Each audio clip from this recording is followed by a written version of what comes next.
আমাদের আজকের গল্প সুকান্ত দাসের কলমে নায়িকা হত্যা রহস্য। গল্প পাঠে রয়েছে শুভ, শুভম, প্রীতম, রাজ চট্টোপাধ্যায়, দেবস্মিতা, বর্ণালী এবং আমি অপূর্ব। পোস্টার ডিজাইন করেছে কৃষ্ণেন্দু মণ্ডল। গল্পটি মন দিয়ে শুনুন। তবে হ্যাঁ, আমাদের চ্যানেলটিকে সাবস্ক্রাইব না করে থাকলে অবশ্যই করবেন। এই রকম গোয়েন্দা গল্প ও অ্যাডভেঞ্চার গল্প আমরা প্রায়ই নিয়ে আসি। তাহলে আর বেশি দেরি না করে চলুন শুরু করা যাক। অজিত একজন মহিলা টেলিফোন করেছিলেন। তিনি জানিয়েছেন 10টা নাগাদ এখানে এসে পৌঁছবেন। আশা করি তিনি নিজের সময় সম্পর্কে ওয়াকিবহালি হবেন। যদি 10টার মধ্যে এসে না থাকেন তাহলে 10:30টায় আমাকে একবার বেরোতে হবে, তবে বেশিক্ষণের জন্য নয়। তারপর ভদ্রমহিলা এলে তুমি তাকে সামান্য সময়ের জন্য বসতে বলো। আশা করি তাতে কোনো অসুবিধা হবে না। আমি মন দিয়ে সকালের খবরের কাগজটা পড়ে চলেছিলাম। একপাশে বড় বড় একটা খবর দেওয়া, কোনো একটা নতুন সিনেমা আসতে চলেছে। সিনেমা ব্যাপারটাই ইদানিং বেশ খানিকটা জনপ্রিয় লাভ করে ফেলেছে। বিভিন্ন বাংলা সিনেমা দর্শকদের মনে একটা আবেগ এবং উৎফুল্লতা তৈরি করেছে, এবং সেটা মাঝে মধ্যেই খবরের কাগজে চোখ পড়লেই বোঝা যায়। তাহলে খবরের কাগজে যেখানে 10টা অপ্রয়োজনীয় খবরের মধ্যে সেখানে সিনেমাটার ব্যাপারে দু একটা কথাও লেখা রয়েছে। সিনেমাটার শুটিং কোথায় হয়েছে সে খবরটাও জানানো হয়েছে। কিন্তু আগে সিনেমা নিয়ে এত বাড়াবাড়ি খুব একটা ছিল না। এইসবই মন দিয়ে ভাবতে ভাবতে ব্যোমকেশের কথাটা অল্প শুনে মাথা না তুলেই বললাম, কে আসছে বলো তো? ভদ্রমহিলা টেলিফোনে নিজের নামটা জানায়নি। বলেছেন বিশেষ প্রয়োজনে তিনি দেখা করতে চাইছেন। আরও নাকি বিশেষ একটা কি কারণে নিজের নামটা আমাদেরকে জানাতে চাইছেন না। সামনাসামনিই কথা বলবেন। কিন্তু দাসবাবু যে আমাকে 10:30 নাগাদ একবার থানায় যেতে বলেছেন, তাই তো তোমায় বললাম। এখন তো ঘড়িতে প্রায় 9:30 বাজে। ব্যোমকেশের কথায় মুখটা তুলতেই সামনে টেবিলের ওপর রাখা খালি দুটো চায়ের কাপের ওপর চোখ পড়ল, আর তারপরে চোখটা চলে গেল ঘড়ির দিকে। 9:30 বাজে। খবরের কাগজটা উল্টে বললাম, কিন্তু তুমি যে খুব তাড়াতাড়ি ফিরে আসবে তার কি কোনো গ্যারান্টি রয়েছে? তোমার যদি আসতে দেরি হয় তাহলে না হয় কিছুক্ষণের জন্য আমি তাকে আটকে রাখতে পারি।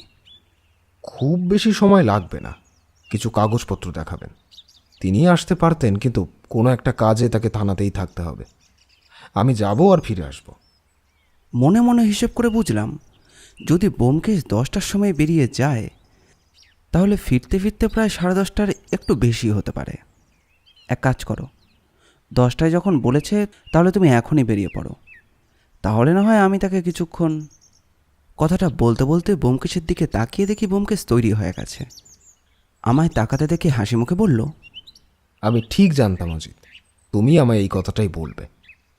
তাই আমি আগে থেকেই মনে মনে তৈরি হয়েছিলাম যে এই সময় মানে 9:30 নাগাদ আমি বেরিয়ে পড়ব। ভদ্রমহিলা নিশ্চয়ই 10টায় চলে আসবেন না, তারপরেই আসবেন। আমি তার মধ্যেই আসার চেষ্টা করব। আমি খবরের কাগজটা একপাশে চাপা দিয়ে বললাম, ব্যোমকেশ, আজকাল তুমি সত্যি সত্যি অনেক কিছু আগে থেকেই বুঝতে পেরে যাচ্ছ। এটা কি ষষ্ঠ শ্রেণীর ম্যাজিক নাকি? ব্যাপারটা তেমন নয়, এটা তো অতি সাধারণ একটা অনুমান। ভদ্রমহিলা যদি 10টায় না আসতেন তাহলে আমাকে বেরোতেই হবে, আর বেরিয়ে গেলে ভদ্রমহিলা সেই সময় এলে ফিরতে ফিরতে খানিকটা দেরি হতেই পারে। তাই তার আগে আগেই চলে যাওয়াটা ভালো। যদি তিনি 10টায় আসেন তাহলে অন্তত মিনিট 10-এর মধ্যে আমি চলে আসার চেষ্টা করব। কিন্তু ওই ভদ্রমহিলার ব্যাপারে তুমি এতটা উৎসাহী কেন বলো তো? মানে, তিনি তার নাম তো বলেননি, তিনি কি কেস নিয়ে আসছেন সেটাও বলেননি, তারপরেও। দেখো, যিনি আসছেন তার গলা শুনে মনে হয়েছে তিনি অতি সাধারণ আর 5টা মানুষের মতো নয়। তার মধ্যে কিছু একটা অন্যরকম ব্যাপার আছে। হয়তো তিনি এমন কোনো কাজের সঙ্গে যুক্ত আছেন যেটা সবার থেকে আলাদা কাজ। আর এটা বলতে পারি যে তাকে খুব সহজেই আর 5 জনের মধ্যে থেকে চেনা যায়। তাছাড়া ভদ্রমহিলা ভয় পেয়ে রয়েছে, এবং সেই ভয়ের যথাযথ কারণও আছে। তার জীবনে এমন কিছু একটা জটিল ব্যাপার ঘটেছে যেটা উনি সহজে পাঁচকান করতে চান না, আর এই কারণেই তিনি আমার কাছে আসছেন। সত্যি ব্যোমকেশ, একটা টেলিফোনের কল থেকে তুমি এত কিছু আন্দাজ করে ফেলতে পারলে? এসব কিছুর আলোচনায় সমস্ত কিছুই তোমায় না হয় আমি ফিরে এসেই জানাতে পারবো, তাতে আপত্তি নেই। পুটিরামকে বলাই আছে। তবে একটা কথা, তুমি 10টার একটু আগে থেকেই ব্যালকনির কাছে গিয়ে দাঁড়িয়েছ, তাহলে যিনি আসছেন তার ব্যাপারে একটা ধারণা তোমার তৈরি হয়ে যাবে। বুঝতে পারলাম না যে ব্যোমকেশ কেন ব্যাপারটা নিয়ে এত উত্তেজিত হয়ে রয়েছে। এর আগেও তো ব্যোমকেশের কাছে অনেক লোকজনই এসেছে। তার মধ্যে এমন অনেকেই এসেছে যারা বিভিন্ন পেশার সঙ্গে যুক্ত, কেউ ডাক্তার, কেউ শিক্ষক, কেউ বা সমাজের বড় ব্যবসায়ী। কিন্তু সেক্ষেত্রে তো ব্যোমকেশ এমন উৎসাহ বোধ করেনি কখনো, এবং এর মধ্যে নিশ্চয়ই গভীর ভাবনার কিছু একটা রয়েছে। তবে তখন তাকে আর এসব নিয়ে কিছুই জিজ্ঞাসা করলাম না। আমাকে বলে বেরিয়ে যেতে আমিও নিজের ঘরে চলে এলাম। প্রথমে বেশ কিছুদিন আগে ব্যোমকেশ ভুতুরে বাড়ি রহস্যের সমাধান করেছে, সেই ব্যাপারে এখানে একটা লিখে রাখছিলাম। কাল লেখাটা শেষ হয়েছে, চোখ বুলিয়ে নেব বলেই ভেবেছিলাম। এখন একবার পাঠকের মতো গল্পটা পড়ে নিই, তাহলে কিছু একটা বুঝতে সুবিধা হবে। তাছাড়া ভদ্রমহিলা আসতে এখনও আধ ঘন্টা বাকি। আজকের বাকি সারাটা দিনটা যে ওই লেখা পড়ার পেছনে চলে যাবে সেটা বেশ ভালো করেই বুঝতে পারছি।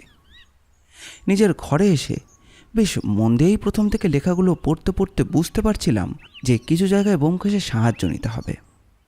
এমন সময় পুটিরাম এসে আমাকে খবর দিল কে যেন আমার সঙ্গে দেখা করতে এসেছে।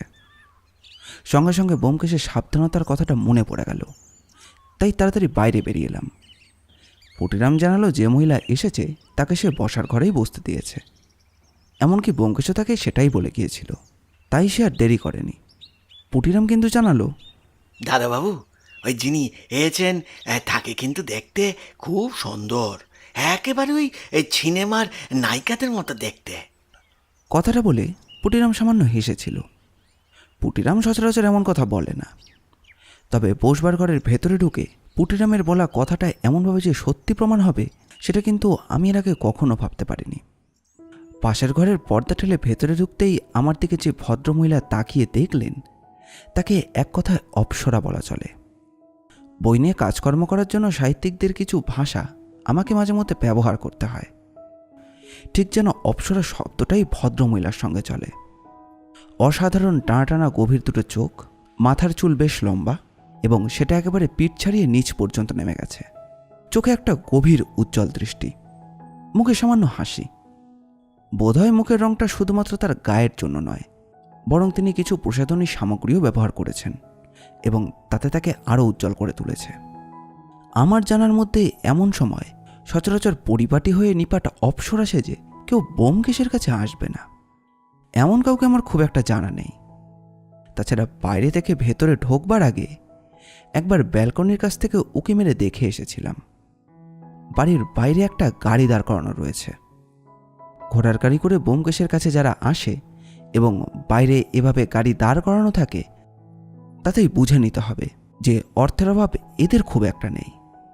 এক নজরে অনেকটা দেখে ফেলেছিলাম। ভদ্রমহিলা হাত তুলে আমাকে নমস্কার করে বলল, নমস্কার ব্যোমকেশ বাবু, আসলে একটু দেরি হয়ে গেল। আমি মাধবী চক্রবর্তী, আপনাকে টেলিফোন করেছিলাম। আমি ততক্ষণে সামনের চেয়ারে বসে তার প্রতি নমস্কার করে বললাম, আপনি সামান্য ভুল করছেন কোথাও একটা। আমি ব্যোমকেশ নই, আমি ব্যোমকেশের বন্ধু অজিত। ব্যোমকেশ একটু বেরিয়েছে, আপনি এলেই আপনাকে বসতে বলেছে, খুব তাড়াতাড়ি সে ফিরে আসবে। এই কথায় ভদ্রমহিলার মুখটা কেমন যেন হয়ে গেল। তারপর তিনি আবার মুখে হাসি ফিরিয়ে এনে বললেন, আচ্ছা আচ্ছা, আপনি অজিত বাবু। ব্যোমকেশ বাবুর সঙ্গেই তো আপনি প্রত্যেকটা কেসে থাকেন।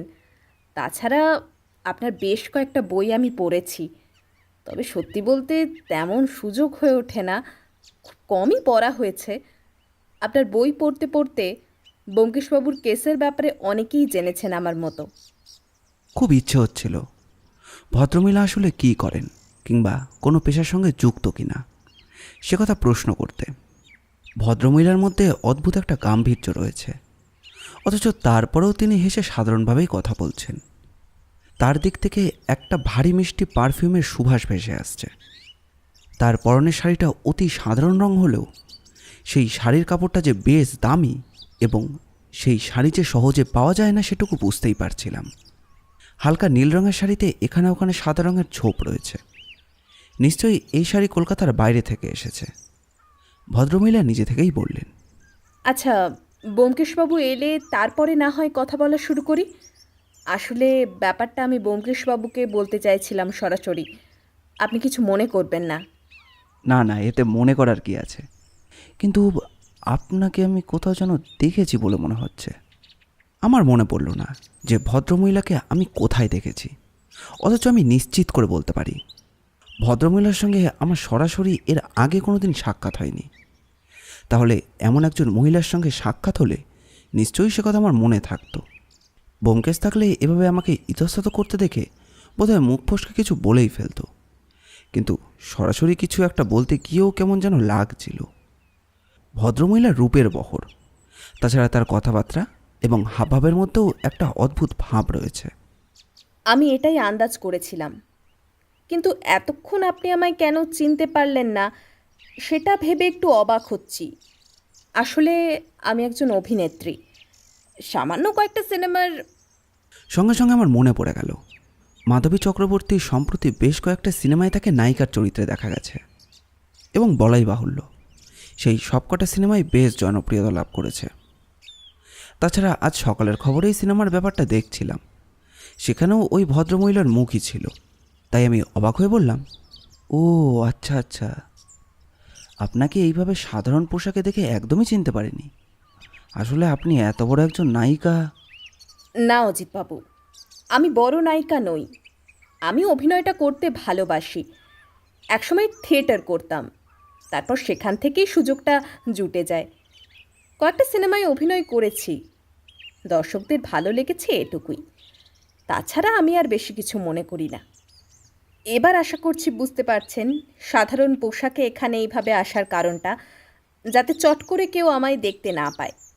তাছাড়া একটা ছাতা সঙ্গে এনেছি, গাড়ি থেকে নেমেই ছাতাটা দিয়ে আড়াল করে বাড়ির ভেতর ঢুকেছি। কথাটা বলে ভদ্রমহিলা আবার হাসলেন, আর আমার মনে হলো ঠিক এই সময় যদি সিনেমার জন্য একটি ছবি তোলা হতো তাহলে সেটা বোধহয় খুব একটা খারাপ লাগতো না। যদি আপনাদের সমস্যা না হয় তাহলে আমি কি একবার ভেতরে আসতে পারি? কী যে বলেন ব্যোমকেশবাবু, আপনার ঘরে আমরা মানে আমি অবশ্যই এভাবে এসে বসে রয়েছি, আপনি আপনার ঘরে আসবেন না এটা কি করে হয়? আসুন আসুন, তাছাড়া আপনার জন্যই তো অপেক্ষা করছি। কিন্তু ব্যোমকেশবাবু, আপনার কিন্তু মিনিট 15 দেরি হলো। সবাইকে কিন্তু আমি অপেক্ষা করাই, আজ আপনি আমায় অপেক্ষা করালেন। বড্ড ভুল হয়ে গেছে। আপনার মতন একজন ভদ্রমহিলাকে এইভাবে অপেক্ষা করানোটা ঠিক হয়নি। আসলে থানায় দাসবাবুর সাথে দেখা করতে গিয়েছিলাম। এত কাজের চাপ, বুঝতেই পারছেন। পুলিশের ঝামেলায় একবার পড়লে সে ঝামেলা থেকে নিষ্কৃতি পাওয়া এতটা সহজ নয়। এই অজিত, পুটিরামকে চা দিতে বলো। দরজায় এবার খটখট করে শব্দ করে পর্দাটা সরিয়ে ব্যোমকেশ বলল কথাটা। সঙ্গে সঙ্গে আমি ইতস্তত করে উঠলাম। ভদ্রমহিলাও পেছনের দিকে তাকিয়ে বোধহয় একটু অবাক হয়ে গিয়েছিল।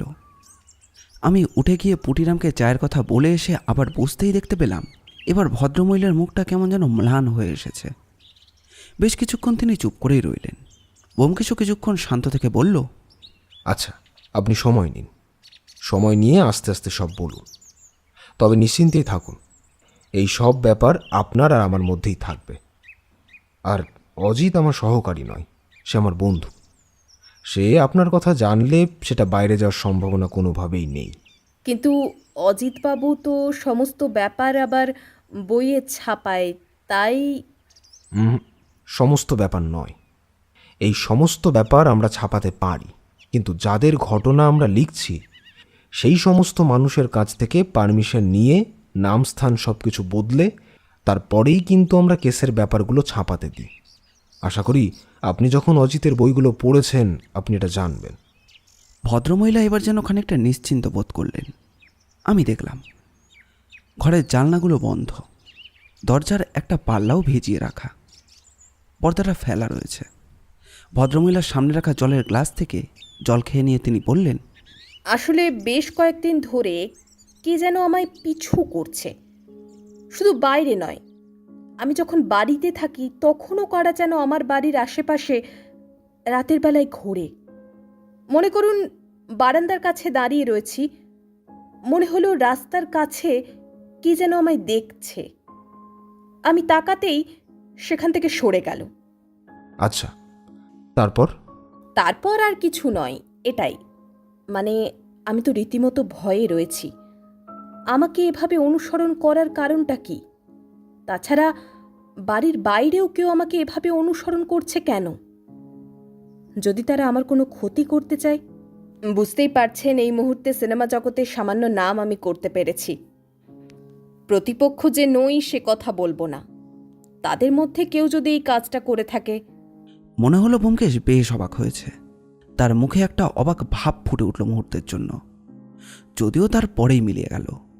ব্যোমকেশ বলল, আচ্ছা, তার মানে কেউ আপনাকে অনুসরণ করছে, আর আপনি তার খোঁজের জন্যই আমার কাছে এসেছেন।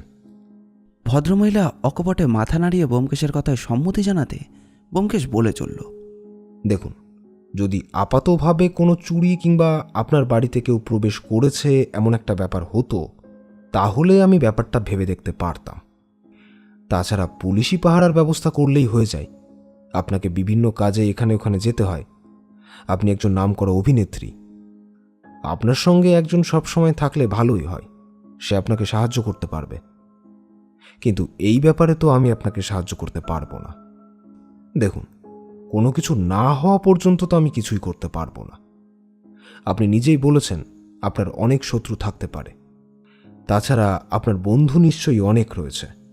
ব্যোমকেশের কথাটা ভদ্রমহিলা প্রথমে কিছুই বুঝতে পারেননি, কিন্তু একটু পরে বুঝতে পেরে তার মুখটা সামান্য লজ্জায় লাল হয়ে গেল। তিনি বললেন, বন্ধুভাগ্য আমার খুব একটা খারাপ না। থিয়েটার করার আগে থেকেই বেশ কিছু মানুষের সঙ্গে আমার বিভিন্ন কাজে পরিচয় হয়েছে। তবে সত্যি কথা বলছি ব্যোমকেশবাবু, কারোর সঙ্গেই আমার খুব বেশি দিন বন্ধুত্বটা থাকে না। কোনো একটা কারণে সেটা নষ্ট হয়ে যায়, আর আমারও ঠিক ভালো লাগে না। আসলে আমি সত্যি অভিনয়টাকে মন প্রাণ দিয়ে ভালোবাসি। কাজের সময়ের কাজ ছাড়া আমি অন্য কিছু ভাবতেই পারি না, আর সমস্যাটা সেখানেই হয় প্রতিবার। তবে এবার একজন অভিনেতার সঙ্গে আমার বেশ ভালো বন্ধুত্ব গড়ে উঠেছিল। তাছাড়া আমরা বিয়ে করার কথাও একবার ভেবেছিলাম। তবে এই মুহূর্তে আমি কিংবা সে দুজনেই কোনো কিছু করতে চাইছি না, তাই ব্যাপারটা আমরা একটু পিছিয়ে রেখেছি। দেখুন, আপনি একজন নামকরা অভিনেত্রী। আপনি আমার বাড়িতে এসেছেন, তাতেই আমার খুব ভালো লাগলো। কিন্তু এমন একটা সামান্য কেসে আমি হাত দিতে পারবো না, আর সত্যিই আমি দুঃখিত। এবার যেন ভদ্রমহিলাকে একটু অবসন্ন বলে মনে হলো। তার মুখটা ম্লান হয়ে আসে আরও বেশি করে। সত্যি সত্যিই যেন ঘরের মধ্যে কেমন যেন অন্ধকার হয়ে গেল। তবে আমি জানি ব্যোমকেশ এই সমস্ত কথাগুলো আমার মুখে শুনলে হয়তো 2-1 মিনিটেই আমাকে কথা শুনিয়ে দিত। তবে ব্যাপারটা আমি মনে মনে ভাবছিলাম। ভদ্রমহিলা বলে চললেন, আমি জানি ব্যোমকেশবাবু, আপনার কেস পছন্দ না হলে আপনি নেন না। আমি যার কাছে খবর নিয়ে আপনার কাছে এসেছি তিনি আমাকে সমস্ত কিছুই বলেছেন। কিন্তু বিশ্বাস করুন, এখানে আমি একা থাকি। আমার বাড়িতে একটি মাত্র লোক রয়েছে যে আমার রান্নার কাজ এবং সমস্ত কিছু কাজ করে। আমার পরিবার এখানে থাকে না। কাজের জন্য আমায় এখানে একাই থাকতে হয়। যদিও যেখানে আমি থাকি তার আশেপাশে একটা বাড়িঘর রয়েছে, কেউ সহজে আমার ক্ষতি করতে পারবে না। এমনটা তো হতেই পারে, কেউ আপনাকে ভয় দেখিয়ে এখান থেকে তাড়াতে চাইছে।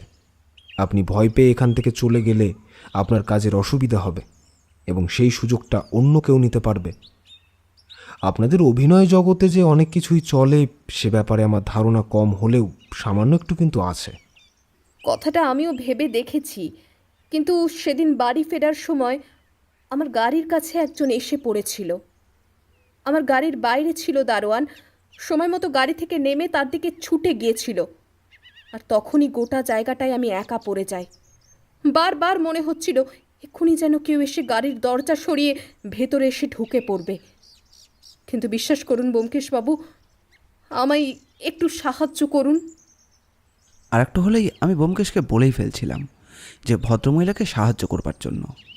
তার আগেই ব্যোমকেশ বলল, বেশ, আপনার কথাটা আমার মাথায় থাকবে। আপনি এখন আসুন। এরপর যদি আবার কেউ এরকম অনুসরণ করে, কিন্তু আপনার মনে হয় আপনার বাড়িতে কেউ আপনার উপরে নজর রাখছে, তখন আপনি আমাকে জানাবেন। কিন্তু আপনার পুলিশের কাছে যেতে কিসের সমস্যা? পুলিশের কাছে গেলে পুলিশ ব্যাপারটা নিয়ে জল ঘোলা করবে, বিভিন্নভাবে আমায় সমস্যায় পড়তে হবে। আর বুঝতেই পারছেন, এমন একটা ব্যাপার হলে সেটা নিয়ে সমস্ত জায়গায় কথাবার্তা ছড়াবে, সেটা আমি চাইছি না। কিন্তু যদি দেখা যায় সত্যি সত্যিই কেউ আপনার ক্ষতি করার চেষ্টা করছে এবং আপনার উপরে নজর রাখছে, তখন কিন্তু আপনাকে পুলিশের সাহায্য নিতেই হবে। যাতে ব্যাপারটা বাইরে না যায় সেটা আমি খেয়াল রাখব। সত্যি সত্যি আপনি কেসটা হাতে নিলেন ব্যোমকেশবাবু? আমি কিন্তু আপনাকে একবারও বলিনি আমি আপনার কেসটা নিয়েছি। আমি শুধু বলেছি আমি আপনার কেসটা নিয়ে ভেবে দেখব, প্রয়োজন হলে দাসবাবুকেও আমি কাজে লাগাবো। এরপরে আরও সামান্য কথাবার্তার পর ভদ্রমহিলা ঘর থেকে বেরিয়ে যেতে ব্যোমকেশ চেয়ার থেকে উঠে পোশাক বদলাতে বদলাতে বলল, কেমন দেখলে অজিত? কেমন দেখলে এর মানেটা কি? ভদ্রমহিলাকে দেখার জন্য কি আমি এখানে বসেছিলাম নাকি? আমার চোখকে ফাঁকি দেওয়াটা অত সহজ নয় অজিত। ব্যোমকেশ বক্সির চোখ ফাঁকি দিয়ে তুমি এইভাবে ডুবে ডুবে জল খেতে যাবে আর আমি তোমায় ধরতে পারবো না? এর আগেও তো তুমি অনেক কেস শুনেছ, কিন্তু এত মন দিয়ে তো তোমায় শুনতে দেখিনি। ভদ্রমহিলার দিক থেকে চোখ যেন সরছিল না মনে হচ্ছিল। ব্যোমকেশ, এবার কিন্তু বাড়াবাড়ি হয়ে যাচ্ছে। মোটেই আমি ভদ্রমহিলার দিকে সেভাবে তাকিয়েছিলাম না। মানে ভদ্রমহিলার দিকে দু একবার তাকিয়েছিলাম, আর সেটা সামান্য সময়ের জন্য। কারোর কথা শুনতে গেলে তার দিকে তো তাকাতে হয় নাকি? বেশ, তাকিয়েছিল তো। এবার বলো তো, ভদ্রমহিলার মুখে ঠিক কোথায় তিল আছে? ব্যোমকেশের মুখে এমন কথা শুনে আমি একটু দ্বন্দ্বে পড়লাম। ভদ্রমহিলার মুখে তিল আছে কোথাও? কই, মনে পড়ছে না তো। দুটো কাজল কালো টানা চোখ, লালচে আভা লাগানো গাল, এমনকি বেশ পুরো ঠোঁট। লম্বাটে কপালের মাঝখানে একটা টিপও পড়েছিলেন ভদ্রমহিলা। কিন্তু তিল কোথায়? তিল কোথায়? আমি ভেবে চলেছি। ব্যোমকেশ পোশাক বদলে চেয়ারের সামনে এসে বসেছে। আমি বললাম, এই সত্যি করে বলো তো কোথায় ছিল? তুমি যদি একটু ভালো করে লক্ষ্য করতে তাহলেই দেখতে পেতে। কপালের ঠিক মাঝখানে ভদ্রমহিলা যেখানে টিপ পড়েছেন সেই টিপের সামান্য ওপরে একটা তিল আছে। কপালের মাঝামাঝি এমন একটা জায়গায় তিলটা রয়েছে যেন দেখে মনে হবে ভদ্রমহিলা দুটো টিপ পড়েছে। সঙ্গে সঙ্গেই মনে পড়ে গেল, তাই তো, ভদ্রমহিলার কপালে একটা লম্বা টিপ ছিল, আর তার উপরে আরও একটা টিপ ছিল বলে মনে হয়। আমি ভাবলাম, সত্যিই তো, ব্যাপারটা তো সেভাবে খেয়াল করিনি।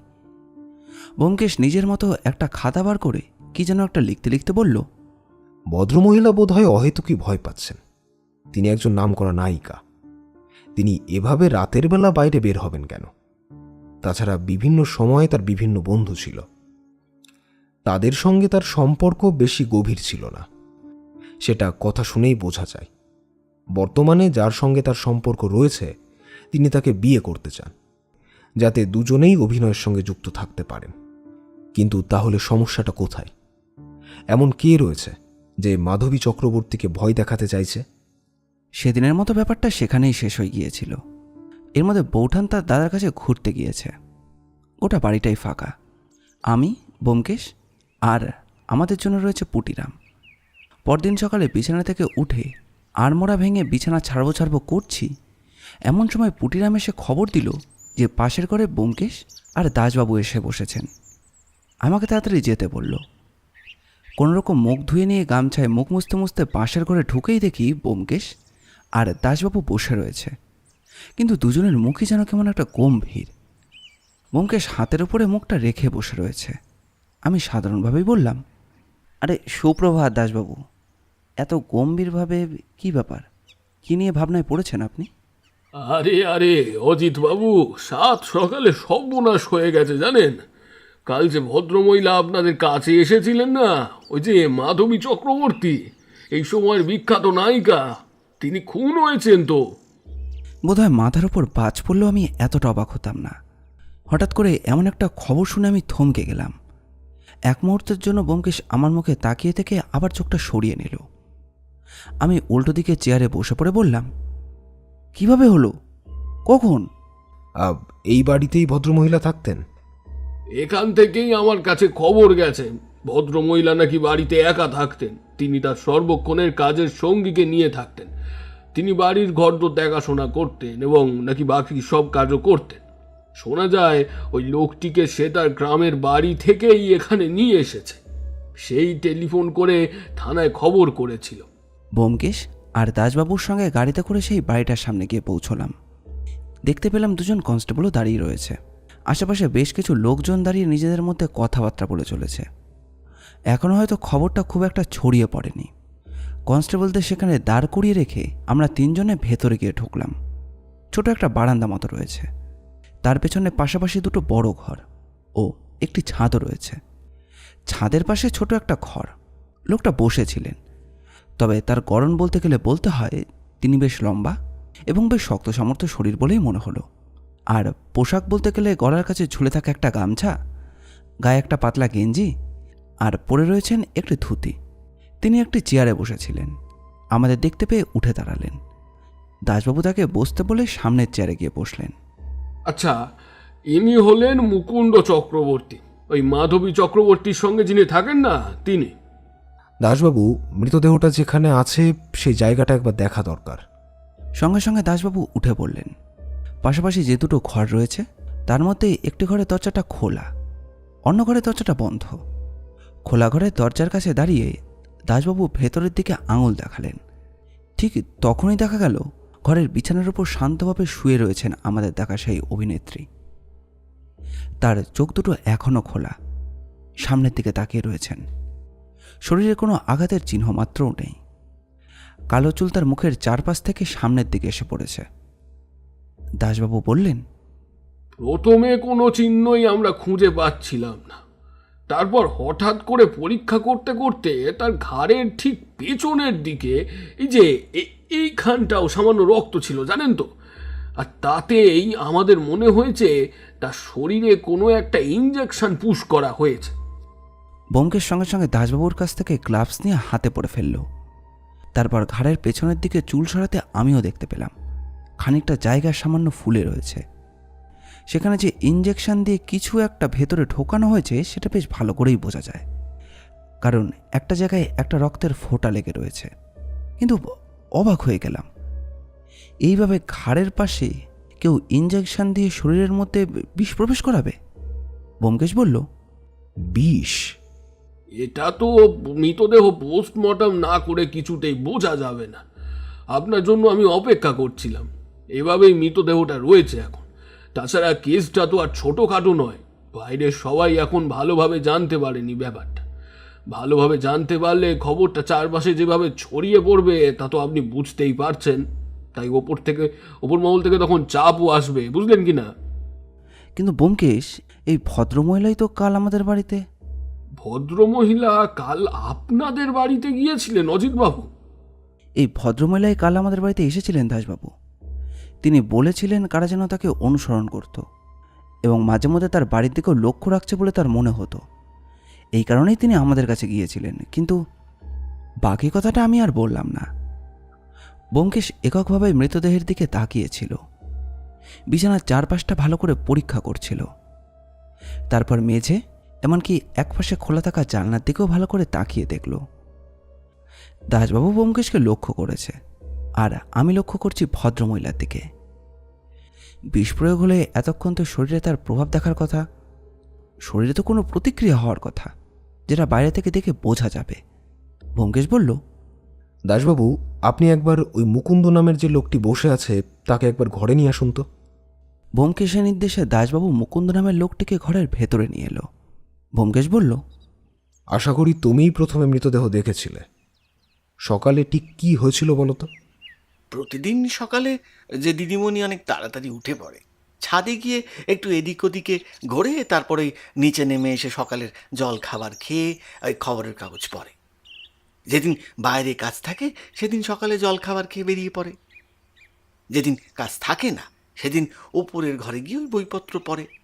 তারপর ওই ওপরের ঘরেই দুপুর পর্যন্ত কাটিয়ে আবার ওই দুপুরে স্নান খাওয়া করে একটু ঘুমোয়। বিকেলের দিকে মাঝে মাঝে একটু বাইরে বেড়াতেও যায়। তবে এখন হাতে কোনো কাজ ছিল না, নতুন কোনো একটা সিনেমার শুটিং শুরু হবে বলে শুনছিলাম, তাই দিদিমণি এখন বাড়িতেই ছিলেন। তবে কাল সকালে দিদিমণি উঠছে না দেখে আমি তার ঘরের কাছে একবার এলাম। দরজাটা বন্ধ থেকে ভাবলাম দিদিমণি ঘুমুচ্ছে। মাঝে মাঝে দিদিমণি লেট করে ওঠে না সে কথা নয়, রাতের দিকে ঘুমোতে দেরি হলে দেরি করে ওঠে। কিন্তু অনেকক্ষণ হয়ে যাওয়ার পরেও যখন দিদিমণি উঠছে না, তখন তার দরজায় ধাক্কা দিতে গিয়ে দেখে দরজাটা খোলা।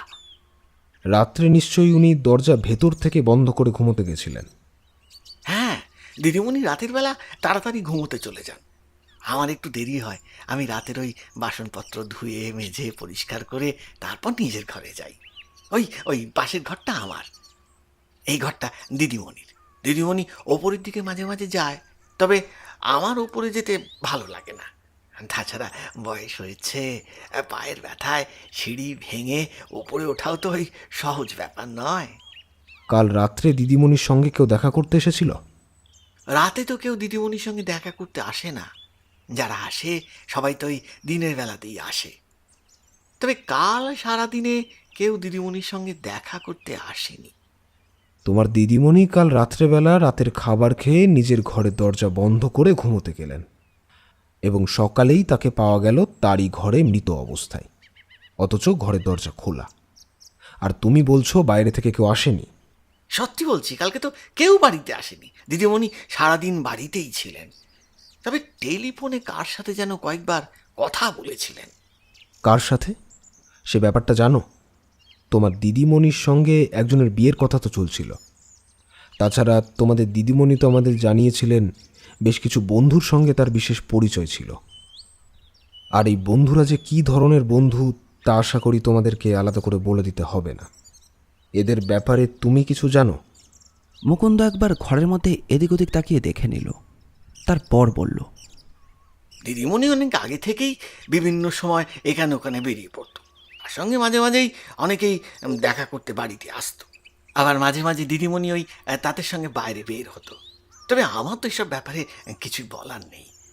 আমি এই বাড়িতে টাকার বিনিময়ে কাজকর্ম করি। আমার গ্রামে কেউ নেই। ওখানে এসে যখন দিদিমণির সঙ্গে দেখা হয় তখন সে আমাকে এখানে থাকতে বলে। গ্রামের লোক, তাছাড়া এই টাকা পয়সাও পাবো, থাকা খাও একটা জায়গা হবে, তাই আর না করিনি। কিন্তু দিদিমণি খুব একটা ভালো ছিল সে কথা বলবো না।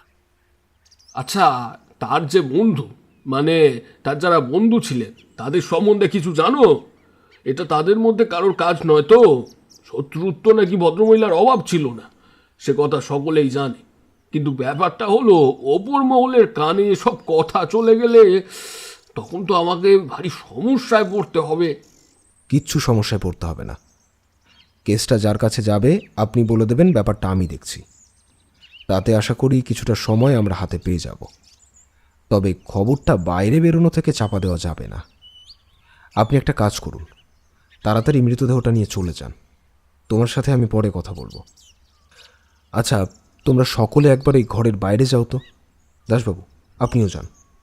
আমাদের সকলকে অবাক করে দিয়েই ব্যোমকেশ কথাটা বলল। আমরা সকলেই বাইরে বেরিয়ে এলাম।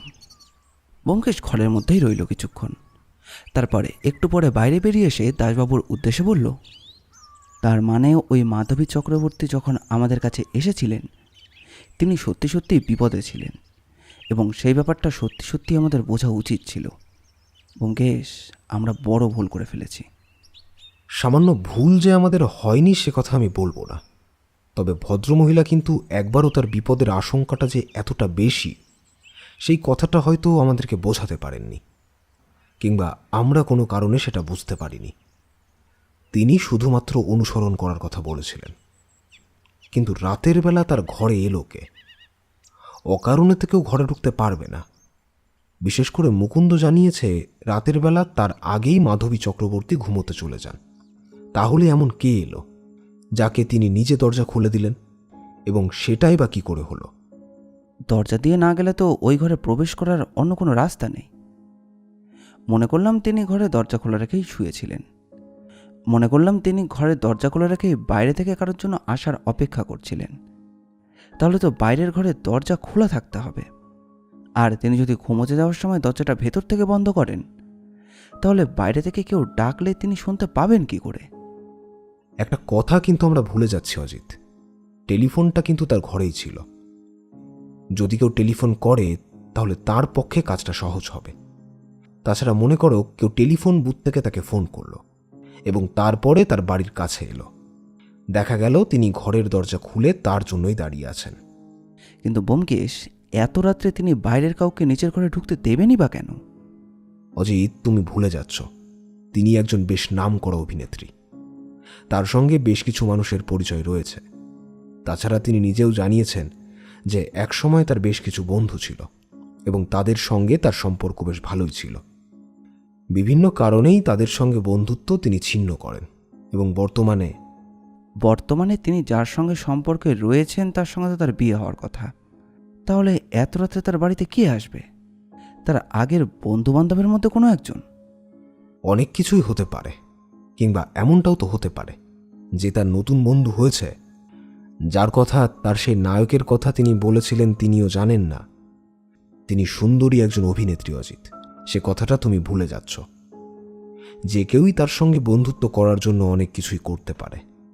তাহলে দেখা যাচ্ছে অপরাধীকে আমরা শত্রু তালিকায় ফেলতে পারি না, তাকে বন্ধু তালিকায় ফেলতে পারি। আর শত্রুকে তিনি ঘরে ঢুকতেই বা দেবেন কেন? এমনটা তো হতেই পারে যে শত্রু বন্ধুর মুখোশ পরে ওই ঘরে ঢুকেছিল। তুমি ঘরে যখন ঢুকেছিলে, ঘরের মেঝের দিকে ভালো করে লক্ষ্য করেছিলে? জানলার দিকে যে মেঝেটা ছিল। ব্যোমকেশের কথা আমি ভাববার চেষ্টা করলাম। নিচে কি ছিল? নিচে তো কিছুই ছিল না। তাছাড়া ঘরের ভেতরটা অতি সাধারণ, কোনো কিছুই তো হয়নি। অপরাধী এসেছে এবং মাধবী চক্রবর্তীর ঘাড়ের কাছে কোনো একটা ইঞ্জেকশন পুশ করে তারপর সেখান থেকে চলে গিয়েছে। কিন্তু আচ্ছা, বাদ দাও। এই সময় জানলার কাছে মেঝেতে ওভাবে তাকানোর কথাটা সহজে মনে থাকে না, সেটা আমি জানি। আর তুমি একটা কাজ করো। আচ্ছা অজিত, এই মাধবী চক্রবর্তী তার 7 জন বন্ধুর কথা বলেছিলেন, মানে এই অভিনেতার সঙ্গে বন্ধুত্ব করার আগে, মানে সোজা কথায় তার সঙ্গে সম্পর্কে জড়িয়ে পড়ার আগে তাদের সাথে। কিন্তু তাদের ব্যাপারে কিভাবে খোঁজখবর করা যায় বলো তো? আমার মনে হয় তিনি যেই সমস্ত লোকেদের সঙ্গে সিনেমায় কাজ করেছেন তাদের সঙ্গেই একবার কথা বলা দরকার। তাদের মধ্যে কেউ না কেউ তো ব্যাপারটা নিয়ে বেশ কিছু কথা বলতে পারবে। মুকুন্দ বাড়ির ব্যাপারে তো সব কিছুই জানালো, বাইরের ব্যাপারে তো তেমন কিছুই জানো না। আর নিশ্চয়ই এই মাধবী চক্রবর্তীর কাছে কেউ না কেউ ছিল যার সঙ্গে তিনি এ ব্যাপারে কথাবার্তা বলতেন। আমার মনে হয় আমাদের খুব তাড়াতাড়ি মাধবী চক্রবর্তীর চেনাশোনা সকলের সঙ্গে কথা বলা প্রয়োজন। খুব বেশি দেরি হলে হয়তো পাখি ফুরুত হয়ে যাবে। কেন জানি না মনে হচ্ছে পাখি ফুরুত হবে না।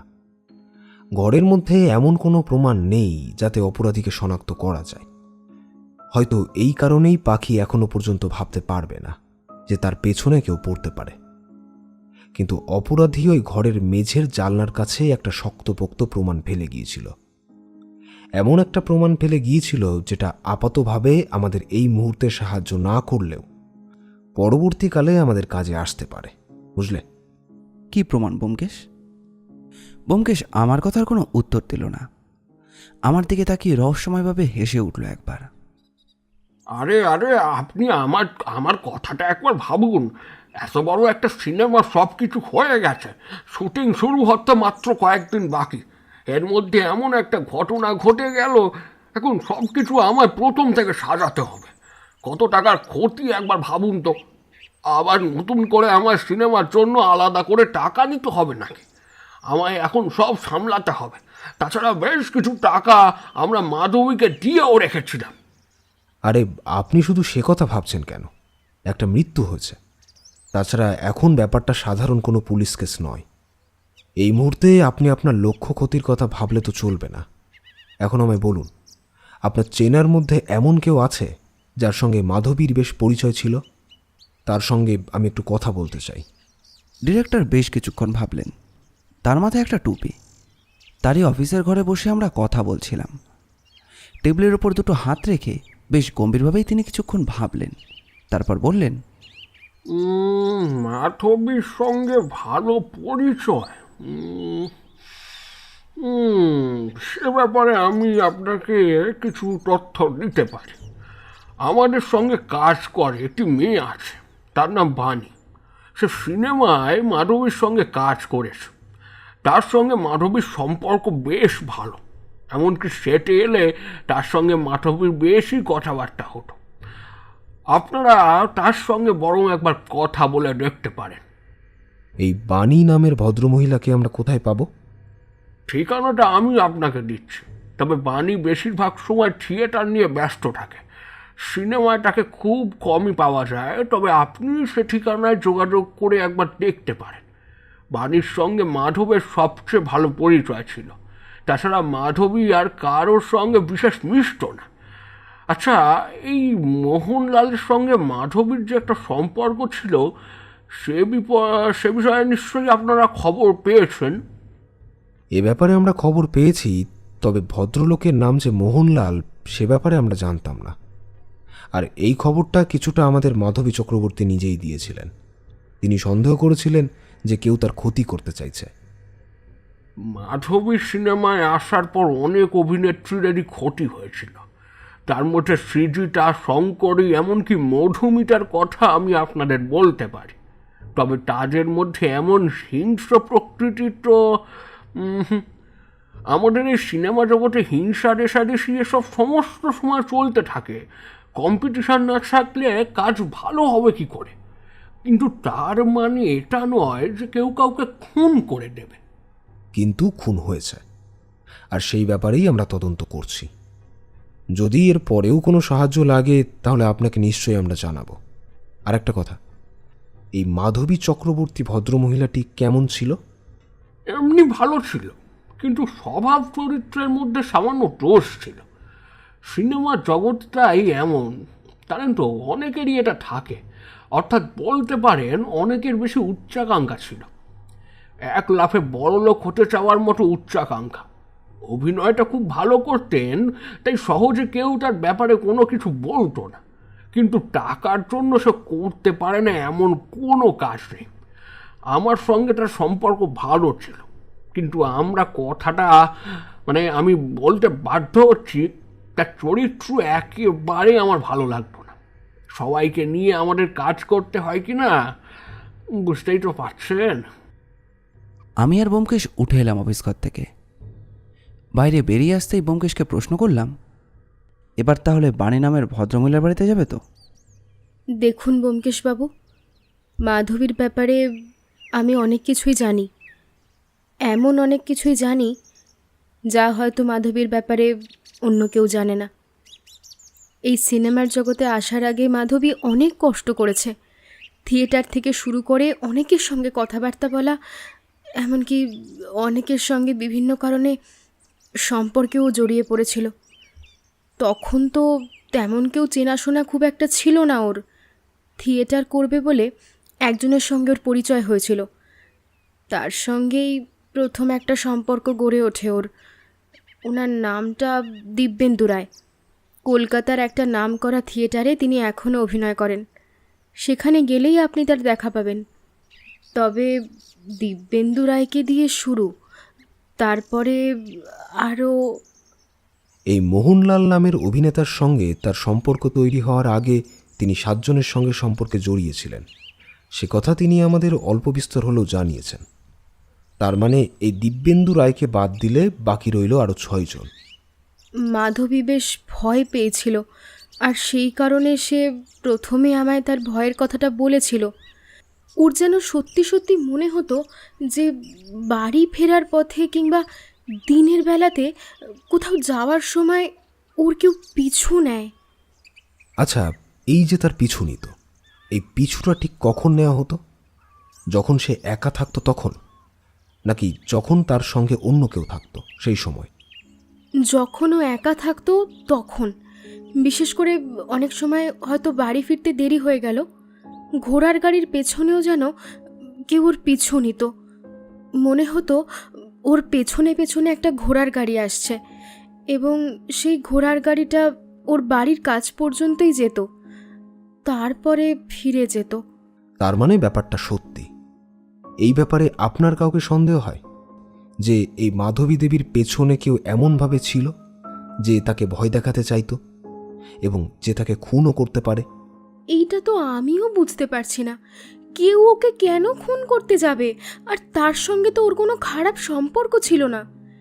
এর আগে তার সঙ্গে যাদের সম্পর্ক হয়েছিল তাদের সঙ্গে সম্পর্ক বিচ্ছেদের পরেও মাধবী মাঝে মাঝে দেখা সাক্ষাৎ করতো এবং ভালোভাবেই কথা বলতো তাদের সাথে। এই কথায় ব্যোমকেশ আমার দিকে তাকালো। এখানে ঘরের সামান্য বর্ণনা দিয়ে রাখি। ছোটোখাটো সামান্য একটা ঘরে বাণী নামের ভদ্রমহিলার বাড়িতে তার মা বাবা দুজনেই আছেন। তিনি একজন থিয়েটারের বেশ নামকরা অভিনেত্রী। তার বাড়িতে বেশ কিছু ছবিও রয়েছে এবং তা বাংলা জগতের বেশ কিছু অভিনেতা এবং অভিনেত্রীর, সেটার বলে দিতে হয় না। তার ঘরটা ছোট হলেও কিন্তু বেশ সুন্দর করে সাজানো। দেখেই বোঝা যায় যে ভদ্রমহিলা শৌখিন। অনেকক্ষণ কথাবার্তা হলো। চা খেয়ে ব্যোমকেশ উঠে বলল, আচ্ছা, আপনি বললেন 7 জনের ব্যাপারেই জানেন। যদি আপনি সেই 7 জনের নাম এবং তাদের সম্পর্কে যেটুকু জানেন সেটুকু আমায় বলেন, তাহলে এদের সঙ্গে সাক্ষাৎ করতে আমার সুবিধে হয়। আপনি একটু বসুন, আমি এদের সকলের নাম এবং যদ্দূর আমার মনে পড়ে আমি ঠিকানাটা আপনাকে একটা কাগজে লিখে দিয়ে যাচ্ছি। তবে এদের 7 জনের মধ্যে মাত্র একজন ছাড়া বাকি কেউ কিন্তু খুব একটা সাধারণ নন। তাদের মধ্যে কেউ ডাক্তার, কেউ একজন শিক্ষক। একজনের কথা তো আপনাকে বললাম, বাকি সকলেই এমন কিছু না কিছু স্তরের বেশ ভালো কিছুর সঙ্গেই যুক্ত রয়েছেন। এরপরে ভদ্রমহিলা একটি কাগজে বেশ কিছু নাম এবং তার সঙ্গে আরও কিছু লিখে ব্যোমকেশকে দিতেই ব্যোমকেশ নমস্কার করে সেখান থেকে বেরিয়ে এলো। আমি ততক্ষণে একটাও কথা বলিনি। তবে বাইরে আসতেই বললাম, কি ব্যাপার বলো তো, এখনও 7 জনকে এক এক করে আমাদের জেরা করতে হবে? কিন্তু তুমি কেন বারবার ভাবছো যে 7 জনের মধ্যে কেউ একজন খুন করেছে? এখন আমাদের সবাইকেই সন্দেহ করতে হবে অজিত, এমনকি মাধবী চক্রবর্তীর বাড়ির ওই কাজের লোক মুকুন্দকেও, কারণ সবচেয়ে বেশি সুযোগ কিন্তু তার কাছেই ছিল। কিন্তু তার তো অন্য কোনো মোটিভ থাকতে পারে না। সে যদি মাধবী চক্রবর্তীকে খুনই করে থাকে তাহলে তাতে তো তারই ক্ষতি। ওই বাড়িতে তার থাকা খাওয়া এবং কাজের একটা জায়গা ছিল। এই সময় সেখান থেকে বেরিয়ে অন্য কোথাও এত সহজে কাজও তো খুঁজে পাবে না। যদি তাকে সত্যি সত্যি আর একটা কাজ খুঁজতে না হয়, একটা কথা ভেবে দেখো, দেখা গেল মাধবী চক্রবর্তীর বাড়িতে কোথাও একটা বেশ কিছু টাকা রাখা রয়েছে। টাকার কথাটা কোনোভাবে মুকুন্দ জানতে পেরে গেল। মুকুন্দর মনে হলো এমনভাবে আর কতদিন, তাই সে পরিকল্পনা করে ঠান্ডা মাথায় মাধবী চক্রবর্তীকে খুন করল এবং তার টাকা নিয়ে চম্পট দিল। সোজাসুজি পালিয়ে গেলে পুলিশ তার কিছু করতে পারে, তাই সে এখনো রয়ে গেছে। গোটা ব্যাপারটা ঠান্ডা হলে সে আস্তে আস্তে সেখান থেকে পালিয়ে যাবে। এই ব্যাপারেও তো একটা সমস্যা রয়েছে। অবশ্যই রয়েছে, সেটা হলো একটা ইনজেকশন। মুকুন্দকে দেখে এবং তার কথাবার্তা শুনে যতটা মনে হলো সে শক্তপোক্ত মানুষ হলেও তার পক্ষে ইনজেকশনের মতো ঠিক কী দিয়ে শরীরে কোথায় প্রবেশ করাতে হবে সেই ব্যাপারে এত কিছু জানার ব্যাপারটা তার সহজ নয়। আর সেই কারণে সহজেই যে কোনো সময় সে ঘরে ঢুকে গলা টিপে কিংবা অন্য কোনো উপায় অবলম্বন করে তাকে মারতে পারত, কিন্তু সে কাজটা করেনি। আর মাধবীকে মারার পরেও তার বাড়ি থেকে কোনো কিছু চুরি করে, আচ্ছা তার মানে তুমি বলতে চাইছো তার বাড়ি থেকে চুরি করে তার আগে মুকুন্দ সরিয়ে ফেলেছে? চুরি করে এর আগে মুকুন্দ সরিয়ে ফেলেছে, কিন্তু সেটা কখন? না অজিত, এটাও ঠিক মনে হচ্ছে না। ওই জালনার কাছে মেঝেতে যেটা পড়েছিল সেটা কিন্তু মুকুন্দর দিকে আঙুল নির্দেশ করছে না। আরে তুমি তখন থেকে একই কথা বলে যাচ্ছ। জানালার কাছে কি পড়েছিল সেটা তো বলবে। সেদিন ঘরে ঢুকে তুমি কোনো গন্ধ পেয়েছিলে?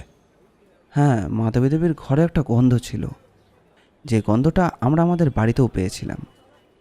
তিনি যে সবসময় কোনো একটা সেন্ট ব্যবহার করেন সেটা বোঝাই যায়। সেটার কথাই বলছো? সেখান থেকে বেরিয়ে আমরা কিন্তু সোজা গিয়ে উপস্থিত হলাম থানায়। ব্যোমকেশের হাতে লেখা সেই কাগজটা এগিয়ে দিল দাসবাবুর দিকে। দাসবাবু বলল, কিন্তু এইটা দিয়ে আমরা কি করব এখন? এই এতজন লোককে কি তুলে আনবো নাকি? এদের সবাইকে তুলে আনতে চাইলে আপনি আনতে পারবেন বলে তো মনে হয় না, কারণ এদের মধ্যে একজন রয়েছে ডক্টর নির্মাল্য দাস। তাকে আমি বেশ ব্যক্তিগত পর্যায়ে চিনি। তাছাড়া এদের মধ্যে একজন উকিল এবং একজন শিক্ষক। বাকি 3 জনের মধ্যে একজনকে বাদ দিয়ে বাকি 2 জনের নাম আমি কোথাও শুনেছি বলে মনে হয়। তার মানে এরা সকলেই বেশ উচ্চ স্তরের মানুষ। কিন্তু এই যে যার কথা ভদ্রমহিলা বললেন, একজনকে বাদ দিয়ে সকলেই তো সাধারণ মানুষ নন। তাহলে সেই একজনটাকে? সাদা কাগজের মধ্যে লেখা একদম নিচের দিকে নির্দেশ করলে ব্যোমকেশ দেখে সেখানে লেখা রয়েছে মদন বিশ্বাস। দোকানদার বলল, মদন? মদনকে এখন পাওয়া যাবে নাকি? নিশ্চয়ই কাজে বেরিয়েছে। কাজে বেরিয়েছে, কিন্তু ভদ্রলোককে কখন পাওয়া যাবে? তিনি তার কাছ থেকে কখন ফিরবেন? এই, আপনারা সত্যি করে বলুন তো, মদনকে আপনি সত্যি সত্যি চেনেন তো? তার সঙ্গে আপনার কি দরকার? ব্যোমকেশ বলেছিল সত্যি কথাটা না বলতে।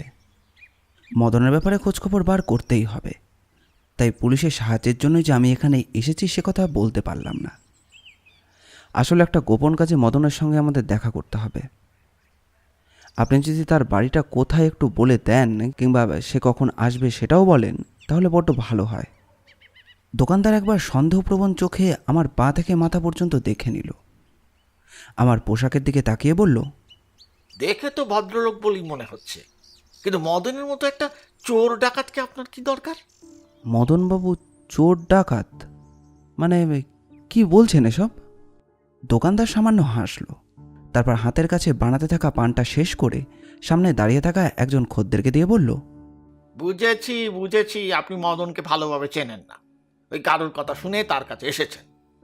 সমস্যা হলে মাঝে মাঝে অনেকেই মদনের কাছে আসে, এসব কাজও করে দেয়। কিন্তু আসলে তো সে চোর ডাকাত ছাড়া কিছু নয়। পকেটমারি, চুরি, ছিনতাই এসব ছাড়া সে কিছু করে না। বছর দুয়েক পর্যন্ত ভালো ছিল, শুনেছিলাম কোনো একটা মেয়ের সঙ্গে নাকি বেশ একটা লটর পটর ছিল। তারপরে কি যে হলো, মদন তখন কোনো একটা কারখানায় কাজ করত। তারপর থেকেই কেমন যেন ছেলেটা বদলে গেল। চোখের সামনে দেখেছি তো, তাই বলছি। আর তবে আপনি যে কাজে এসেছেন হয়ে যাবে, কিন্তু মদনের রেটটা একটু বেশি। রেট? মানে কিসের রেট? আরে কারোর ওপর নজর রাখতে হবে তো নাকি? হ্যাঁ, এই তো কাজ, গোয়েন্দাগিরি করতে হবে। সেই কাজে মদন একেবারে উস্তাদ। আর ঠিক নজর রেখে রেখে আপনার যা দরকার সমস্ত কিছু বার করে দেবে। অনেকেই ওকে কাজে লাগায় এ ব্যাপারে। মনে মনে ভাবলাম, ব্যোমকেশের প্রতিদ্বন্দ্বীকে তাহলে ছিচকে চোর বা ডাকাত হওয়ার ছিল? ব্যোমকেশের কপালটা কি এতটাই খারাপ হওয়ার ছিল? প্রতিপক্ষ একটু শক্তিশালী না হলে ভালো লাগে না। দোকানদারের সঙ্গে আরও কিছুক্ষণ কথা বলার পর মনে হলো, এই মদনের সঙ্গে দেখা না হলেও মদনের ব্যাপারে এমন কোনো তথ্য নেই যেটা এই দোকানদার আমাকে দেয়নি। অথচ কথা বলতে বলতে তিনি বারবারই বলছিলেন, আরে ভাই, অন্য লোকের ব্যাপারে না বেশি কথা বলা ঠিক না, বুঝলেন তো? তবে আমি বলছি ছেলেটা ভালো ছিল, তারপর কোথা থেকে যেন বদলে গিয়ে এখনো তো শুনেছি মাঝে মাঝে পুলিশের হয়েও নাকি কাজ করে। ভদ্রলোকের কাছ থেকে অনেক কথা শুনবার পর আমি যখন সেখান থেকে বেরোলাম, তখন বুঝতে পারলাম যে ঘণ্টাখানেকের ওপরে দোকানদারের সঙ্গে আমি কথা বলেই ফেলেছি। ঘণ্টাখানেকের মধ্যে তার কাছ থেকে এমন কিছু খবর শুনতে পারলাম যেগুলো পুলিশ কিংবা খোঁচররাও সহজে খুঁজে বার করতে পারবে না। আসলে দোকানদার কিংবা পাড়ার মোড়ে থাকা ছেলেদের কাছ থেকে আশেপাশের অনেক খবরই থাকে যেগুলো চট করে বাকিরা ধরতে পারে না। এরা প্রতিদিন একটা মানুষকে একভাবে দেখতে দেখতে অনেক কিছুই বুঝে ফেলতে পারে। একথা ব্যোমকেশই আমাকে একদিন বলেছিল। দেখো অজিত, যখন কারোর কাছ থেকে কোনো খবর বার করার চেষ্টা করবে, তখন চেষ্টা করবে তার পরিবার কিংবা তার আশেপাশের লোকেদের কাছ থেকে খবর বার করার চেষ্টা করতে। সেটা না হলে তার প্রতিবেশী কিংবা তারই এলাকার এমন কারোর কাছ থেকে যে তাকে প্রতিদিন দেখে। যে প্রতিদিন দেখে সে সামান্যতম পার্থক্য কিন্তু চট করে বুঝতে পারবে। পুলিশ কিংবা খোঁচররা কিন্তু বাইরে থেকেই নজর রাখে, তাই তাদের পক্ষে এত ভালোভাবে কোনো কিছু জানাটা সম্ভব নয়। আমি কাজ ছেড়ে বাড়িতে ফিরে এসে দেখি বৌঠান এসে পড়েছে। আমায় দেখে বলল, আমি ঠিক জানতাম আমি বাড়িতে নেই, এখন খাওয়ার অনিয়ম হবে। সমস্ত কিছু তোমরা শিখেই তুলে রাখবে। কিন্তু সে কোথায়? তার ব্যাপারে তো আমি কিছুই জানি না। আমি সকালে বেরিয়েছিলাম অন্য কাজে, সে বেরিয়েছিল অন্য একটা কাজে। ফিরে এলে তার কাছ থেকে জেনে নিও। তা তুমি কখন ফিরলে বৌঠান? এই তো সকালেই ফিরেছি। ফিরে তোমাদেরকে কাউকে দেখতে পেলাম না। আসলে দাদার শরীরটা এখন ভালো আছে, তাই ভাবলাম সেখানে থেকে আর কি করব, তাই চলে এলাম। আর এদিকের অবস্থা যে এমন হবে তা তো আমি জানতাম। বাড়ি থেকে বাইরে 2 দিন থাকার তো জো নেই। আমি জানি বৌঠান এখন অনেক কিছুই বলবে, তাই সেখান থেকে বেরিয়ে পড়ে ভালো করে স্নান সেরে দুপুরের খাওয়া সেরে নিজের ঘরে গিয়ে বসেছি। এমন সময় ব্যোমকেশ ঘরের দরজায় উকি দিয়ে বলল, অজিত, খবর আছে, ঘুমিও না। স্নান করে খেয়ে দিয়ে তারপর তোমার ঘরে আসছি। ব্যোমকেশ চলে যেতেই আমি ভাবতে বসলাম যে ব্যোমকেশ নতুন কী খবর আনবে। আমি এই মদন বিশ্বাস নামে লোকটির ব্যাপারে যা যা শুনে এসেছি তা শুনলে ব্যোমকেশ নিজেই অবাক হয়ে যাবে। কিন্তু ব্যোমকেশ গিয়েছিল বাকি 6 জনের সঙ্গে দেখা করতে, কারণ ওই যে ডাক্তার লোকটির কথা হলো, ওই লোকটি ব্যোমকেশের বিশেষ পরিচিত। কাল রাত্রেই টেলিফোনে ব্যোমকেশের সঙ্গে তার কথা হয়েছে এবং বাকিদের সঙ্গে দাসবাবুর সাহায্যে কথা বলার জন্য সে বেরিয়ে গিয়েছিল। সেই কারণেই তার এতটা দেরি হলো।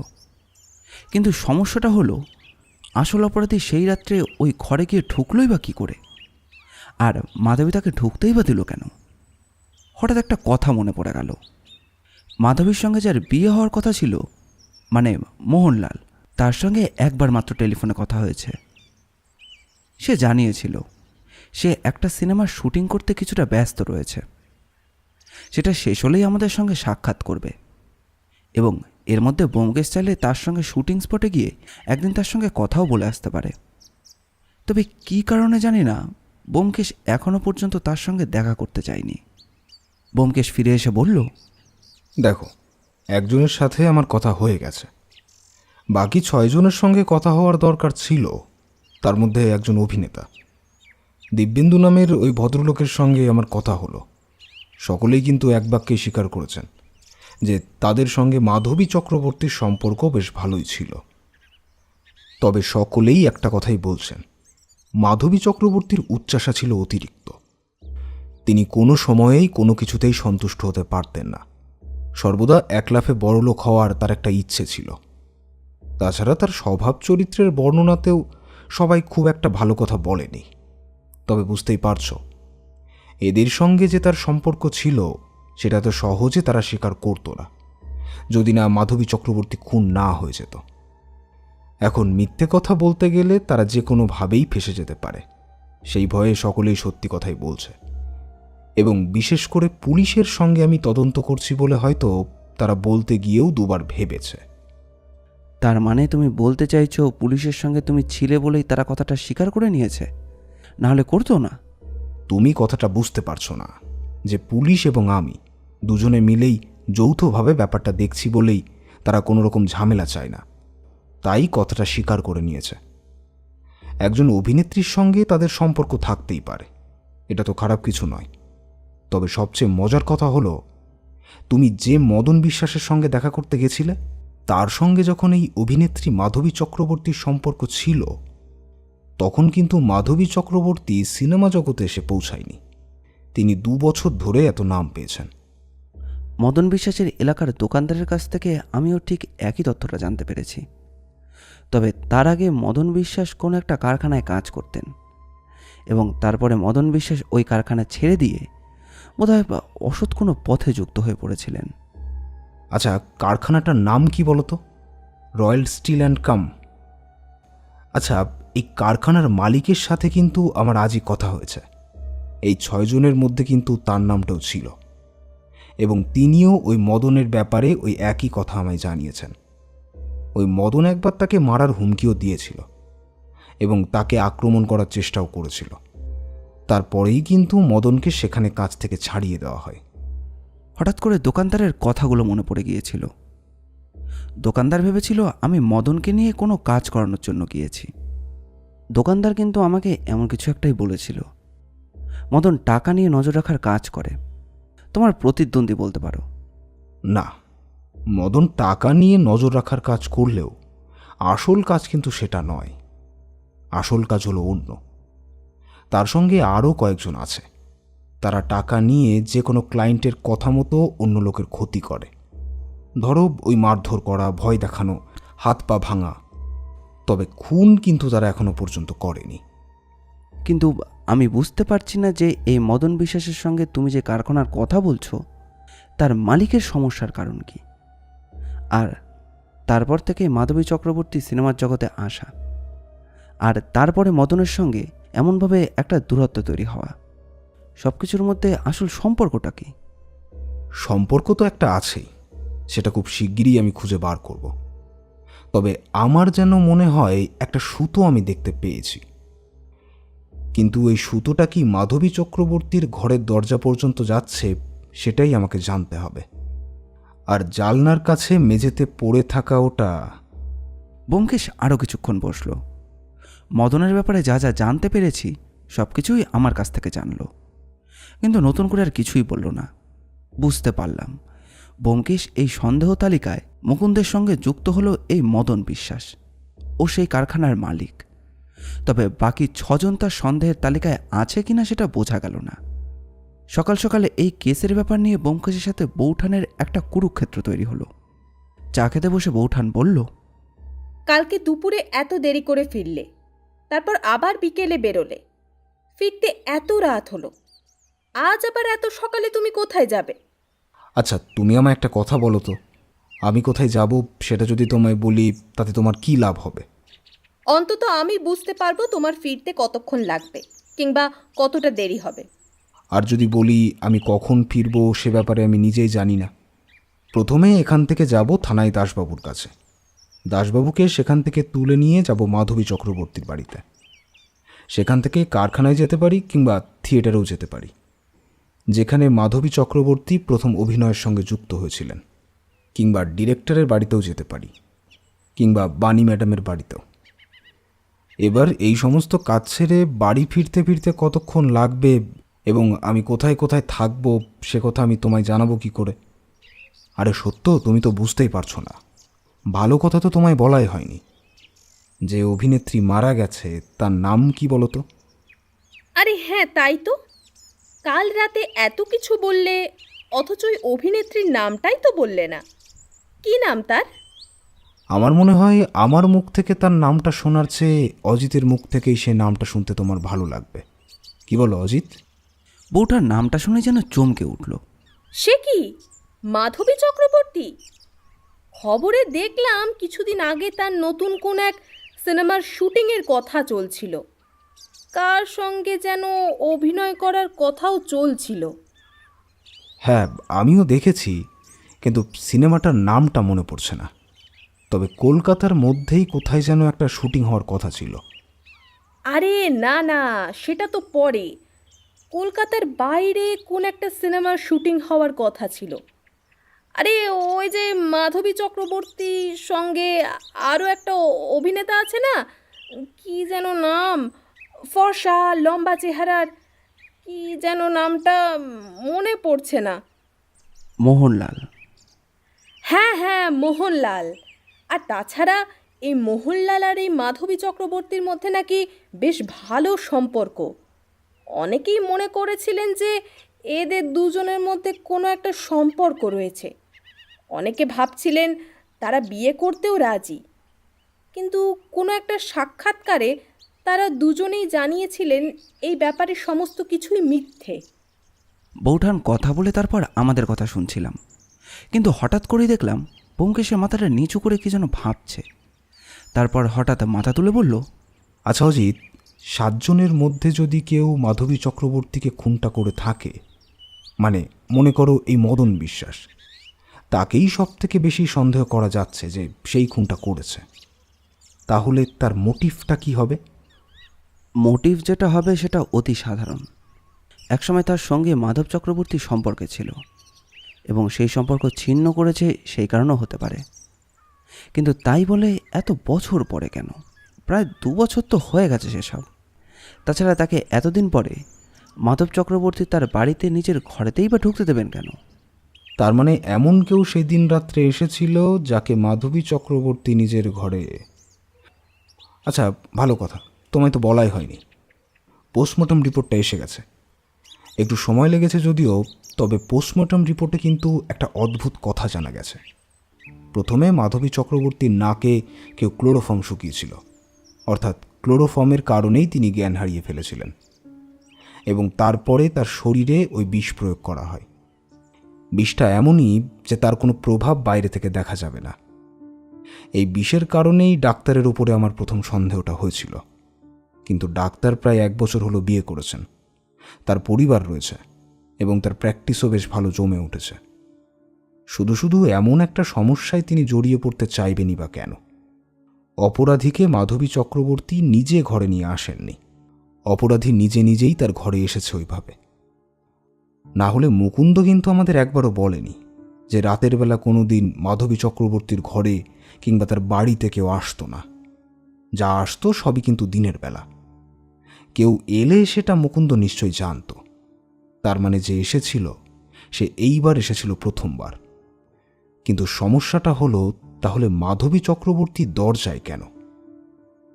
কাল রাতে তুমি আমায় যতটা বলেছ তাতে মনে হয় ওই মাধবী চক্রবর্তীকে কেউ টেলিফোন করে ঘরের বাইরে থাকতে বলেছিল হয়তো, আর সেই সময় কেউ এসে তাকে ক্লোরোফর্ম দিয়ে অজ্ঞান করে এবং তারপরে তাকে ঘরে নিয়ে যায়। এবার মনে করো ক্লোরোফর্ম দেওয়ার পর তিনি অজ্ঞান হয়ে পড়েছিলেন। এই কথাটা আমিও ভেবেছি, কিন্তু এত কিছু হয়ে গেল আর মুকুন্দ ব্যাপারটা জানতে পারল না কেন? হতে পারে ব্যাপারটা মুকুন্দকে জানতে দেওয়া হয়নি। হয়তো মাধবী চক্রবর্তী চাননি সেদিন রাতে মুকুন্দ সেটা জানতে পারুক, কিংবা অন্য কিছু একটা ভেবেছিলেন। কখনোই তিনি চাইবেন না যে অপরাধী এসে নির্দ্বিধায় তাকে খুন করতে পারুক। তবে মাধবী চক্রবর্তী হয়তো তার খুন হবে এমনটা বুঝতে পারলে সে মুকুন্দকে ওই কথাটা বলতো। সেইটাই তো বলতে চাইছি, এমন কে আছে যে এমন কাজটা করতে পারে?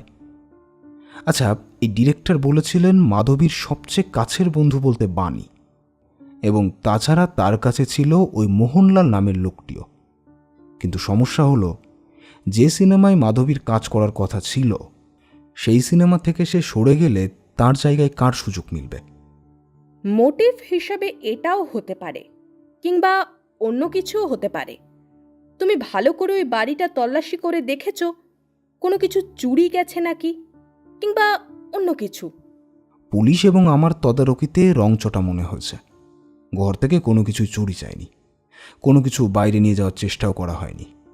তাছাড়া মুকুন্দর উপর তো পুলিশের নজর রয়েছে, সে চট করে কোথাও পালাতেও পারবে না। মাধবী চক্রবর্তীর গ্রামের বাড়িতেও খবর দেওয়া হয়েছিল, তবে সেখানে তার নিজের রক্তের সম্পর্কের আর কেউই বেঁচে নেই। তবে তার মৃত্যুর খবরটা ছড়িয়ে পড়তে বেশ একটা উত্তেজনা কিন্তু চারপাশে ছড়িয়েছে।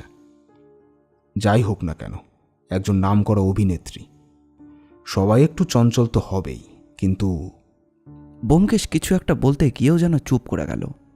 তারপর নিজের মনে মনে কিছু একটা ভাবল। আমি বললাম, আবার শুরু হলো? এই তোমার মনে মনে সমস্ত কথা ভাবার ব্যাপারটা আমার ঠিক ভালো লাগে না। কি হয়েছে বলো তো? অজিত, একটা বড় সড়ো শত্রুবোধ হয় আমাদের হাত থেকে বেরিয়ে গেছে। এই ব্যাপারটা একটু ভালো করে নজর দেওয়া উচিত ছিল। তোমার মনে আছে যেদিন খুনটা হয়েছিল সেদিন ওই ঘর থেকে আমি কি পেয়েছিলাম? যদি তুমি আমাকে বলতে তাহলে আমিও সেটা বলতে পারতাম। কি পেয়েছিলে ব্যোমকেশ? ছোট্ট একটুখানি তুলো। যেমন তুলো সচরাচর অমন জায়গায় পাওয়ার কথা নয়। তাছাড়া মাধবী চক্রবর্তীর ঘরের আয়নার কাছে তার প্রসাধন সামগ্রী আমি ঘেঁটে দেখেছি। সেখানে এমন ছোট তুলো থাকার কথা কিন্তু নয়। তুলো যেখানে ওভাবে থাকবে সেখানে তুলোয় অন্তত ছোটোখাটো একটা বান্ডিল থাকবে, যেখান থেকে তুলে নিয়ে। আরে কি তখন থেকে তুলো তুলো বলছো? অপরাধী খুন করেছে ইনজেকশন দিয়ে বিষ প্রয়োগ করে, তার সঙ্গে তুলোর সম্পর্ক কি? ব্যোমকেশের মুখে একটা অদ্ভুত হাসি ফুটে উঠল। টেবিলের ওপর একটা চাপড় মেরে বলল, আছে আছে, সম্পর্ক তো একটা আছেই সত্য, আর একটা অদ্ভুত সম্পর্কই আছে। কাল সকালে তুমি একবার ওই যে ভদ্রমহিলা বাণী, তার বাড়িতে একবার যাও, আর তার কাছে গিয়ে জিজ্ঞাসা করবে, যেদিন মাধবী চক্রবর্তী খুন হয়েছিল সেদিন রাত্রে আপনি কোথায় ছিলেন? ভদ্রমহিলা আমার দিকে অদ্ভুত দৃষ্টিতে তাকিয়ে বললেন, আপনি কি কোনো কারণে আমাকে সন্দেহ করছেন? দেখুন, আমি থিয়েটারের একটা কাজে সেদিন রাতে বাইরে ছিলাম। সেখান থেকে ফিরতে ফিরতে আমার খানিকটা দেরিও হয়ে গিয়েছিল। তবে আপনি ভুল করছেন। আমি কেন মাধবীকে মারতে যাব? ও আমার ভালো বন্ধু ছিল। মাধবী চক্রবর্তীর সঙ্গে মোহনলালের সম্পর্ক কতদিনের? অনেক দিনের, অন্তত মাস কয়েকের তো হবেই। ওরা প্রথম যে সিনেমাটা একসঙ্গে করেছিল সেটা খুব একটা ভালো চলেনি, তারপর পরপর দুটো সিনেমা খুব ভালো চলল। তারপর থেকেই ওদের খ্যাতি ছড়িয়ে পড়েছিল চারিদিকে। একজন ডিরেক্টর আমাদের জানিয়েছিলেন যে পরপর 3টে ছবিতে মাধবী চক্রবর্তী বেশ নাম করেছিলেন। সেই 3টে ছবিতেই নাকি আপনি ছিলেন। তা আপনি কি হিসেবে ছিলেন, মানে আপনার চরিত্রটা ঠিক কেমন ছিল তাতে? ওই ছবিগুলোতে হয়তো আমি মাধবীর পরিবারের কোনো সদস্য কিংবা ওর পারিপার্শ্বিকের কোনো চরিত্র হিসেবে কাজ করেছি। আপনি কতদিন ধরে থিয়েটারে কাজ করছেন? এই যে মাধবী চক্রবর্তী, তিনি বা কতদিন ধরে কাজ করছিলেন? আমি ছোটবেলা থেকেই থিয়েটার করি। আমার বাবা মা দুজনেই থিয়েটারের সঙ্গে যুক্ত ছিলেন। আমি এই বছর দুয়েক আগে তাই সুযোগ পেয়েছিলাম। তখন থেকেই আস্তে আস্তে বিভিন্ন সিনেমায় অভিনয় করি।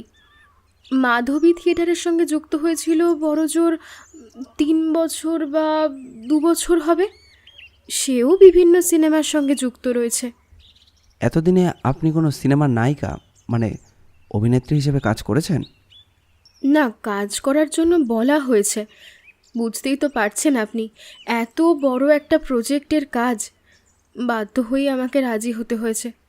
কিন্তু মাধবীর এমন একটা ব্যাপার ঘটে যাওয়ার পরে এই মুহূর্তে আমি আর কিছুই করতে চাইছিলাম না। ভদ্রমহিলা আরও কিছু একটা বলতে যাবেন, তার আগেই তার ঘরের দরজায় ধাক্কা পড়ল। বাড়ির একজন কাজের লোক গিয়ে দরজাটা খুলতেই ঘরের ভেতরে এসে ঢুকলেন ফর্সা চেহারার একজন লম্বা চওড়া ভদ্রলোক। তিনি ঘরে ঢুকে আমাদের সামনের চেয়ারের উল্টো দিকে এসে বসলেন।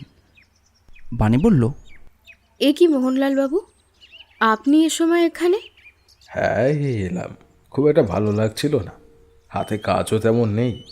তাছাড়া সামনের ওই সিনেমাটায় তোমার সঙ্গেই তো আমার কাজ করতে হবে, তাই ভাবলাম সে ব্যাপারে সামান্য কথাবার্তা বলে রাখি। ইনি কে? এনাকে তো ঠিক চিনলাম না। পরিচয় করিয়ে দিই। মাধবীর খুনের ব্যাপারটা ব্যোমকেশবাবু এবং তার সঙ্গে পুলিশ তো তদন্ত করছে, সে ব্যাপারে নিশ্চয়ই শুনেছেন। আর ইনি হলেন ব্যোমকেশবাবুর বন্ধু অজিতবাবু। আমি ভদ্রলোকের দিকে ঘুরে হাত জোর করে নমস্কার করলাম। ভদ্রলোকও নমস্কার করলেন, তবে তার মুখটা এক মুহূর্তের জন্য কেমন যেন হয়ে গেল। তারপর মুখে একটা দুঃখ দুঃখ ভাব এনে বললেন, মাধবীর ব্যাপারটা শুনে সত্যিই খারাপ লাগছিল। আসলে তার সঙ্গে আমার বেশ কয়েকটা সিনেমায় কাজ হয়েছিল, সম্পর্কটাও বেশ ভালো ছিল। আপনাকে মিথ্যে কথা বলবো না, মাধবী চেয়েছিল বিয়ে করতে, তবে আমার এসবে কিন্তু খুব একটা ইচ্ছে ছিল না। একসঙ্গে কাজ করতাম, তাই গল্পগুজব আড্ডা হতো, বন্ধু ছিল, কিন্তু তার বেশি কিছু নয়। তাছাড়া আমি অভিনয় করি শখে, আমার তো একটা বড় বিজনেস রয়েছে, সেটাই আমায় দেখাশোনা করতে হয়। তবে আমি এখন অভিনয় নিয়ে থাকলেও আমার বিজনেস দেখাশোনা করার জন্য আলাদা লোক রয়েছে। আসলে মাধবীর পছন্দ ছিল আমার ব্যবসাপত্র এবং টাকা পয়সা। বাণী, তুমি কিছু মনে করো না, আসলে তুমিও হয়তো বুঝতে পারতে যে মাধবীর সবসময় টাকার দিকে একটা অদ্ভুত লোভ ছিল। শুনেছিলাম মদন নামে কোনো একটি ছেলের সঙ্গে বেশ কিছুদিন ধরে একটা কথাবার্তা চলছিল, তাকে মাঝে মাঝে মাধবীর পিছনেও ঘুরতে দেখা গেছে, তাই সে কারণেও হতে পারে। মদনের কথা মনে পড়তেই মনে পড়ে গেল দোকানদারের কথা। মদন টাকা নিয়ে কাউকে অনুসরণ করে কিংবা তার পেছনে গোয়েন্দাগিরির কাজ করে থাকে, তবে এটা সে নিশ্চয়ই খুব গোপনে করে থাকে।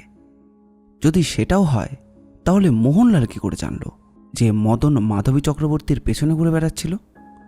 তবে সেই প্রশ্ন আর তাকে করলাম না। দু একটা কথাবার্তা বলে সেখান থেকে বেরিয়ে এলাম। পরদিন সকালে দাসবাবু এলেন আমাদের বাড়িতে। দাসবাবু, আমি, ব্যোমকেশ এবং বৌঠান এক ঘরে বসে রয়েছি। চায়ের কাপটা হাতে নিয়ে দাসবাবু বললেন, পোস্টমর্টম রিপোর্ট ভালো করে দেখেছি ব্যোমকেশবাবু। প্রথমে অজ্ঞান করা হয়েছে এবং তারপর খুন, তাই তিনি চিৎকার করে কাউকে ডাকতে পারেননি। সেই কারণে মুকুন্দ পাশের ঘর থেকে কোনো খবরও পায়নি। আচ্ছা, কোথাও কি কোনো হাতের ছাপ পাওয়া গেছে? একদম পরিষ্কার, কোথাও কোনো হাতের ছাপ নেই। মৃতদেহের শরীরে অন্য কিছু কি পাওয়া গেছে?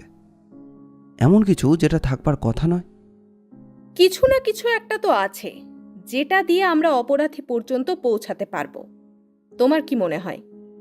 কেন জানি না, আমার মনে হচ্ছে অপরাধী একজন নয়, দুজন। ব্যোমকেশের কথা কিন্তু আমরা সকলেই অবাক হয়ে গেলাম। ব্যোমকেশ বলল, কয়েকটা কাজ আপনাকে করতে হবে। তারপর কাল সকালে আমরা মাধবী চক্রবর্তীর যে সিনেমার কথা চলছিল সেই সিনেমা ডিরেক্টরের অফিসে সকালবেলা দেখা করব, এবং সেখানে আপনি আপনার তরফ থেকেই বাণী এবং মদন বিশ্বাস আর ওই কারখানার মালিক ভদ্রলোককে ওইখানে আসতে বলবেন। আসলে তাদেরকে থানাতেই ডাকা যেত, কিন্তু বিশেষ একটা কারণে আমি ওইখানে ডাকতে চাইছি। ব্যোমকেশবাবু, সত্যি সত্যি কিছু একটা বুঝতে পারছেন তো? আমরা তো অনেক কিছু বুঝতে পারছি না, জল এখনো মাথার উপর দিয়ে যাচ্ছে। কালকে সমস্ত কিছু পরিষ্কার হয়ে যাবে। মুকুন্দকে আমি নিয়ে যাব। বাকি 6 জনের থাকার কোনো প্রয়োজন নেই। তারাই কেসের সঙ্গে কেউই যুক্ত নয়। অপরাধী ওই ঘরের মধ্যেই কাল সকালে থাকবে। এই কথা বলে ব্যোমকেশ উঠে গিয়ে কাকে যেন টেলিফোন করলো। তারপর আস্তে আস্তে কথা বলতে লাগলো।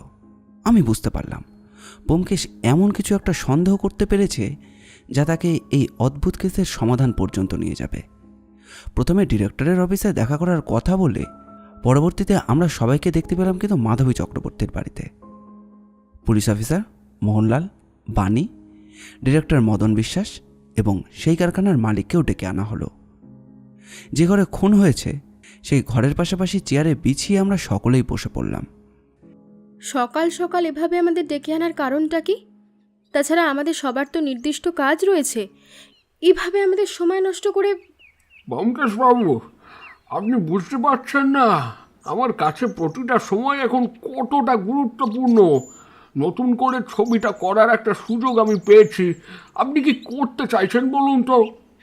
দেখুন ব্যোমকেশবাবু, মানছি পুলিশের খাতায় আমার নাম রয়েছে, বেশ কয়েকটা ব্যাপারে আমি জড়িয়েও রয়েছি, কিন্তু এখন ওই সমস্ত আমি ছেড়ে দিয়েছি।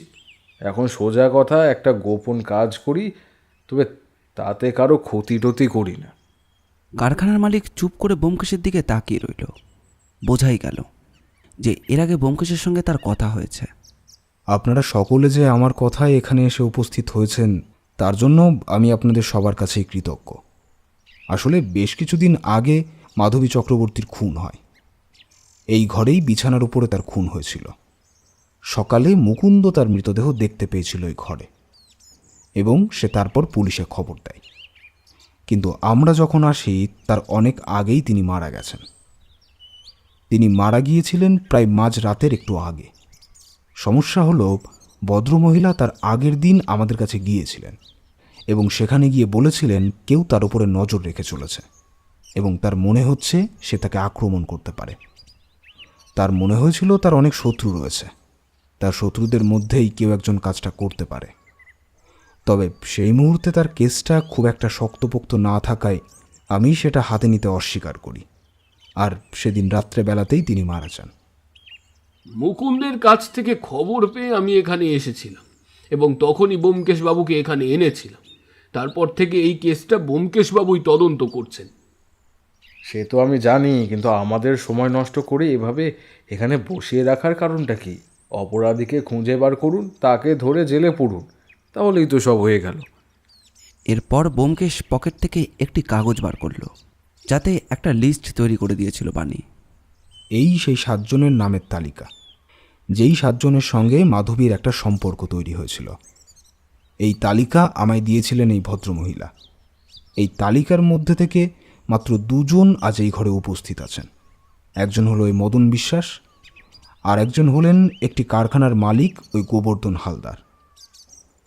প্রথমে যে কথাটা বলার, মদন বিশ্বাসের সাথে প্রথমে মাধবী চক্রবর্তীর একটা সম্পর্ক তৈরি হয়েছিল, কিন্তু সেই সূত্রেই বোধহয় গোবর্ধন বাবুর সঙ্গে মাধবীর সাক্ষাৎ হয়। মাধবী বুঝতে পারে যে মদনের মতন একজন ছোটোখাটো মানুষের সঙ্গে সম্পর্ক রেখে তার বড় কোনো উন্নতি হবে না। সে সবসময় উচ্ছ্বাসা রেখেছিল। এখানে মদনের সঙ্গে কেন সম্পর্ক রেখেছিল তা কিন্তু আমি জানি না, তবে এর আগে মাধবী চক্রবর্তীর সঙ্গে অনেকেরই সম্পর্ক ছিল। আমার মনে হয় সেই সমস্ত কিছু থেকে বাঁচতেই কোনো কারণে মদনকে তার প্রয়োজন ছিল। মদন তখন সবে থিয়েটার শিখতে শুরু করেছে। মাঝে মাঝেই ওকে কেউ না কেউ বিরক্ত করত। তাছাড়া এর আগে বিভিন্ন লোকের সঙ্গে সম্পর্কে জড়িয়ে পড়েছিল বলে তাদের কাছ থেকেও ওর একটা ভয় ছিল। বাড়ি ফেরার সময় প্রতিদিন তার সঙ্গে মদন থাকত, কিন্তু পরে গোবর্ধন বাবুর সঙ্গে তার একটা সম্পর্ক তৈরি হয়। গোবর্ধন বাবু একজন কারখানার মালিক। তার বয়সও মাধবী চক্রবর্তীর থেকে খুব একটা বেশি নয়। এই কথা প্রায় বছর দুয়েক আগের। তখন গোবর্ধন বাবুর সঙ্গে সম্পর্কে জড়িয়ে পড়েছিল মাধবী চক্রবর্তী। কিন্তু মাধবী চক্রবর্তী আমাদেরকে একটা কথা বলেছিলেন, তার সঙ্গে সবার খুব সহজে মেলে না। সেই কারণেই সে বারবার সম্পর্ক পরিবর্তন করতে বাধ্য হয়। আসলে যখনই উল্টো দিকের মানুষটা মাধবী দেবীকে বুঝতে পেরে যায়, তখনই সে সরতে শুরু করে। আর এই কাজটা করেছিল গোবর্ধন বাবু নিজে। তিনি আমায় একথা আগেও জানিয়েছেন। তবে সম্প্রতি কোনো একটা কারণে তার মনে হয়েছিল ওই মাধবী চক্রবর্তী তার সঙ্গে দুবার দেখা করতে চেয়েছে, এবং কোনো কারণে সে আবার তার সঙ্গে দেখা করতে চায়, মানে তার কোনো মতলব আছে। এই কারণেই এই গোবিন্দবাবু কাজে লাগিয়েছিল মদনকে। ততদিনে মদন এবং গোবর্ধন বাবু দুজনেই মাধবীর চরিত্র সম্পর্কে ওয়াকিবহল। তাই তাদের দুজনের মধ্যে যে একটা তিক্ত সম্পর্ক তৈরি হয়েছিল, একসময় মদন গোবর্ধন বাবুকে শাসিয়েছিল, সেটা মিটে গিয়েছিল, এবং তারা দুজনে চেয়েছিল মাধবীর কাছ থেকে দূরে থাকতে। তার মানে ওরাই দিদিমণির ওপর নজর রাখতো? খুন আপনারা করেননি, কিন্তু নজর রাখার কাজটা আপনারা করেছিলেন। আর আপনাদের এই কাজটাকে একটা অদ্ভুত কাজে লাগিয়ে ফেলে অন্য কেউ। আচ্ছা মোহনলাল বাবু, আপনার কানের ভেতরে ওই যে সাদা মতো তুলোর মতো ওটা কি গোজা আছে? হঠাৎ এমন একটা কথায় মোহনবাবু কানে হাত দিলেন, তারপর হেসে বললেন, আসলে এটা একটা আতর। আতরের গন্ধ আমার বেশ ভালো লাগে, তাই এভাবে দুই কানে দিয়ে রাখি। যেদিন মাধবী চক্রবর্তীকে খুন করতে এখানে এসেছিলেন, সেদিনও নিশ্চয়ই আপনার কানে ওই আতর দেওয়া তুলো ছিল। এই কথায় ঘরে যেন একটা বাজ পড়ল। তখনই অবাক হয়ে ব্যোমকেশের দিকে আরেকবার দাসবাবুর দিকে তাকালেন মোহনলাল। একটু রাগী গলাতেই তিনি বললেন, অকারণে কিন্তু আপনি আমার ওপর এমন অভিযোগ করতে পারেন না। আপনার কাছে কিন্তু কোনো প্রমাণ নেই। আপনার কাছে কি কোনো প্রমাণ আছে? শক্ত কোনো প্রমাণ নেই, তবে এমন দুটো প্রমাণ আছে যা প্রমাণ করে দেবে আপনি সেদিন অন্য আরেকজনের সঙ্গে এখানে এসেছিলেন। কি আপনি কি বলবেন বাণী দেবী? এই কথায় ভদ্রমহিলা কেমন যেন অবাক হয়ে ব্যোমকেশের দিকে তাকালেন। তিনি বললেন, এসব কি বলছেন ব্যোমকেশবাবু? কিন্তু আমি কেন? কারণ আপনার বাড়িতে ছবি আমরা দেখেছি, এবং সেই ছবির মধ্যে একটা ছবি ছিল মেডিকেল কলেজের। আপনি থিয়েটারের পাশাপাশি ডাক্তারি নিয়েও পড়াশোনা করেছেন। আপনি ডাক্তার হওয়ার কথাটা ভাবেননি, অভিনেত্রী হওয়ার কথাই ভেবেছেন। সবসময় আপনি একজন নায়িকা হিসেবেই কাজ করতে চেয়েছেন। কিন্তু ছোট থেকে থিয়েটার শিখে এসে আপনার সামনে যখন মাত্র 3 বছর ধরে থিয়েটার শেখা মাধবী আপনার নায়িকা হওয়ার স্বপ্নটা কেড়ে নেয়, তখন আপনার মনে রাগ হয়েছিল, কিন্তু আপনি সেটা প্রকাশ না করে মনের ভেতরে রেখে দেন। এরপরে আপনার দেখা হয় মোহনলালের সঙ্গে। দেখা হয় সে তো আগেই হয়েছিল, কিন্তু মোহনলালের সঙ্গে মাধবীর একটা সম্পর্ক তৈরি হচ্ছিল। কিন্তু মোহনলাল যেই বুঝতে পারলেন যে মাধবী তার ব্যবসার জন্যই তার সঙ্গে সম্পর্কটা রাখতে চাইছে, তার আসল উদ্দেশ্য টাকা, তখন সে সেখান থেকে বের হতে চায়, কিন্তু কোনো কারণে সে বের হতে পারে না। এদিকে এই ব্যাপারটা নিয়ে বেশি ঝামেলা করা যাবে না, কারণ সেই সময় মাধবী আর মোহনলালের জুটি বেশ নাম করা। এই সময় মাধবী মোহনলালকে জানায় যে কারা যেন তাকে অনুসরণ করছে, আর এই সুযোগটাই কাজে লাগায় মোহনলাল। আপনি কিন্তু অকারণে আমায় মিথ্যে মিথ্যে ফাঁসাতে চাইছেন। আমি আর এক মুহূর্ত কিন্তু এখানে থাকবো না। আরে আরে মোহনলাল, তুমি ভয় পাচ্ছ কেন? সমস্যা কোথায়? ব্যোমকেশবাবু আজ পর্যন্ত কোনো কেস ভুল করেননি, হ্যাঁ, তাই আজও করবেন না। ধন্যবাদ আপনাকে। সেদিন মাধবী দেবীকে কেউ ফোন করেছিল। ফোন করে ওদের মধ্যে কেউ তাকে বাইরে থাকতে বলেছিল। কোনো একটা কারণে মুকুন্দ ঘুমিয়ে পড়ে। সে কথা দুজনেই জানত, কারণ বাইরে দাঁড়িয়ে থাকা মাধবীর সঙ্গে এদের মধ্যেই যে কোনো একজন কথা বলতে থাকে, এবং দ্বিতীয়জন তাকে ক্লোরোফর্ম দিয়ে অজ্ঞান করে। তারপর তাকে ঘরে এনে ঘরের বিছানায় শুইয়ে দেয়। আমার মনে হয় আপনি, তাই না বাণী দেবী? আপনি তার ঘাড়ের কাছে ইঞ্জেকশনটা দিয়েছিলেন, কারণ আপনি তো ডাক্তারি পড়েছিলেন, সমস্ত ব্যাপারটা আপনি জানতেন। আপনার জায়গা মাধবী নিয়েছিল, তাই নায়িকা হওয়ার জন্যই এমন একটা কাজ আপনি করেছেন। না ব্যোমকেশবাবু, আমি এসব কিছু করিনি। যে সিনেমায় মাধবীর কাজ করার কথা ছিল সেই সিনেমায় মোহনলালের সঙ্গে আপনি কাজ করছেন। যেদিন মাধবী চক্রবর্তী খুন হয় সেদিন আপনি বাড়িতে অনেক রাত করে ফেরেন, অথচ আপনি যে থিয়েটারে ছিলেন সেখান থেকে আপনি বেরিয়ে গিয়েছিলেন খুব তাড়াতাড়ি। আপনার থিয়েটার থেকে বাড়ি ফেরার মধ্যে অতটা সময় লাগার কথা নয়। তাছাড়া আপনি সেদিন যখন বাড়ি ফিরেছেন তখন আপনার পাড়ার মোড়ের দোকানের কাছে একজন আপনাকে দেখেছিল মোহনলালের সঙ্গে।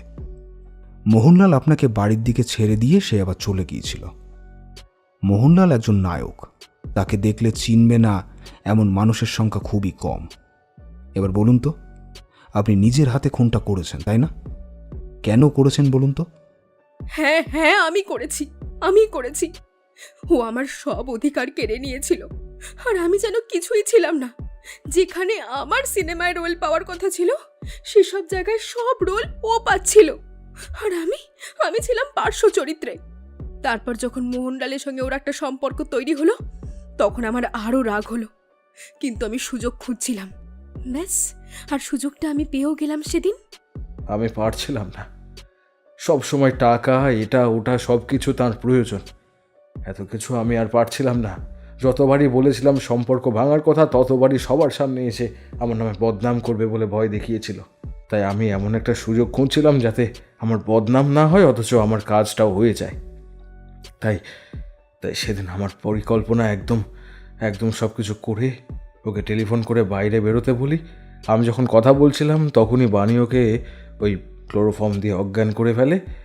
তখন অনেকটা রাত হয়ে গিয়েছিল।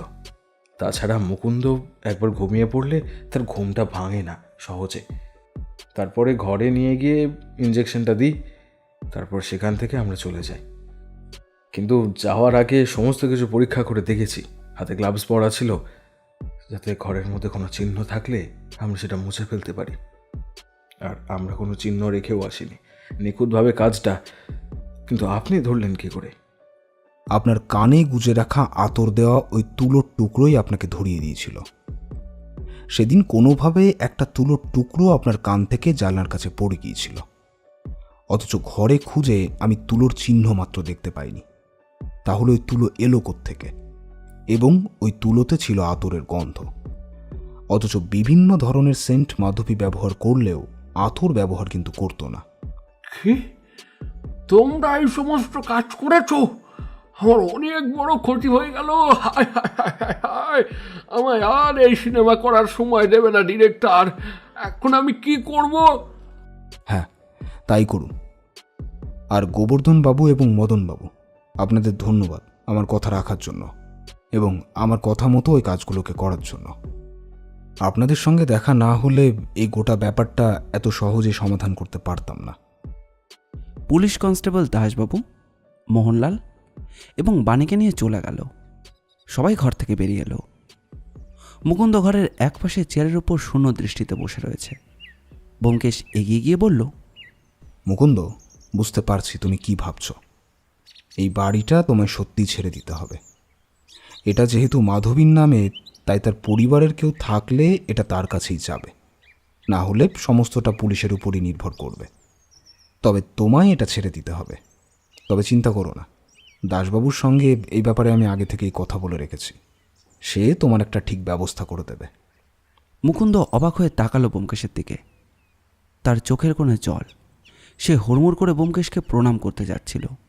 ব্যোমকেশ তার কাঁধ ধরে তাকে তুলে বলল, তোমার বয়স আমার চেয়েও অনেক বেশি। থাকো, তুমি এইখানেই থাকো। দাসবাবু তোমার সমস্ত ব্যবস্থা করে তারপর এখান থেকে তোমায় নিয়ে যাবে, চিন্তা নেই। ব্যোমকেশবাবু, দিদিমণিকে অনেকবার বলেছিলাম এই সমস্ত না করতে, কিন্তু আমার কথা সে একবারও শোনেনি। তার এসব কাজকর্মের জন্যই হয়তো আজ এমন কিছু হলো। ব্যোমকেশ একথার কোনো উত্তর দিল না। আমি আর ব্যোমকেশ বাইরে বেরিয়ে এলাম। বললাম, ব্যোমকেশ, তোমার মোহনলালকে কখন সন্দেহ হয়েছিল বলো তো? না না, মোহনলালকে নয়, আমার প্রথম সন্দেহ হয়েছিল বাণীকে। বাণীর কথার মধ্যে বেশ কিছু ভুল ছিল, তাই তোমায় সেখানে পাঠিয়েছিলাম যাতে সে অন্যমনস্কভাবে কথা বলতে বলতে কিছু একটা বলে ফেলে আর সেখানে মোহনলাল গিয়ে উপস্থিত হয়ে সমস্ত ব্যাপারটা সমাধান করে দিয়েছিল।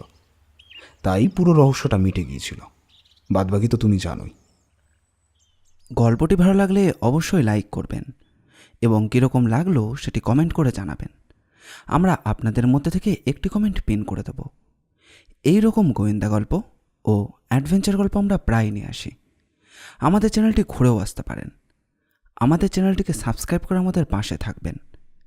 আপনাদের ভালোবাসা একান্ত কাম্য। ধন্যবাদ।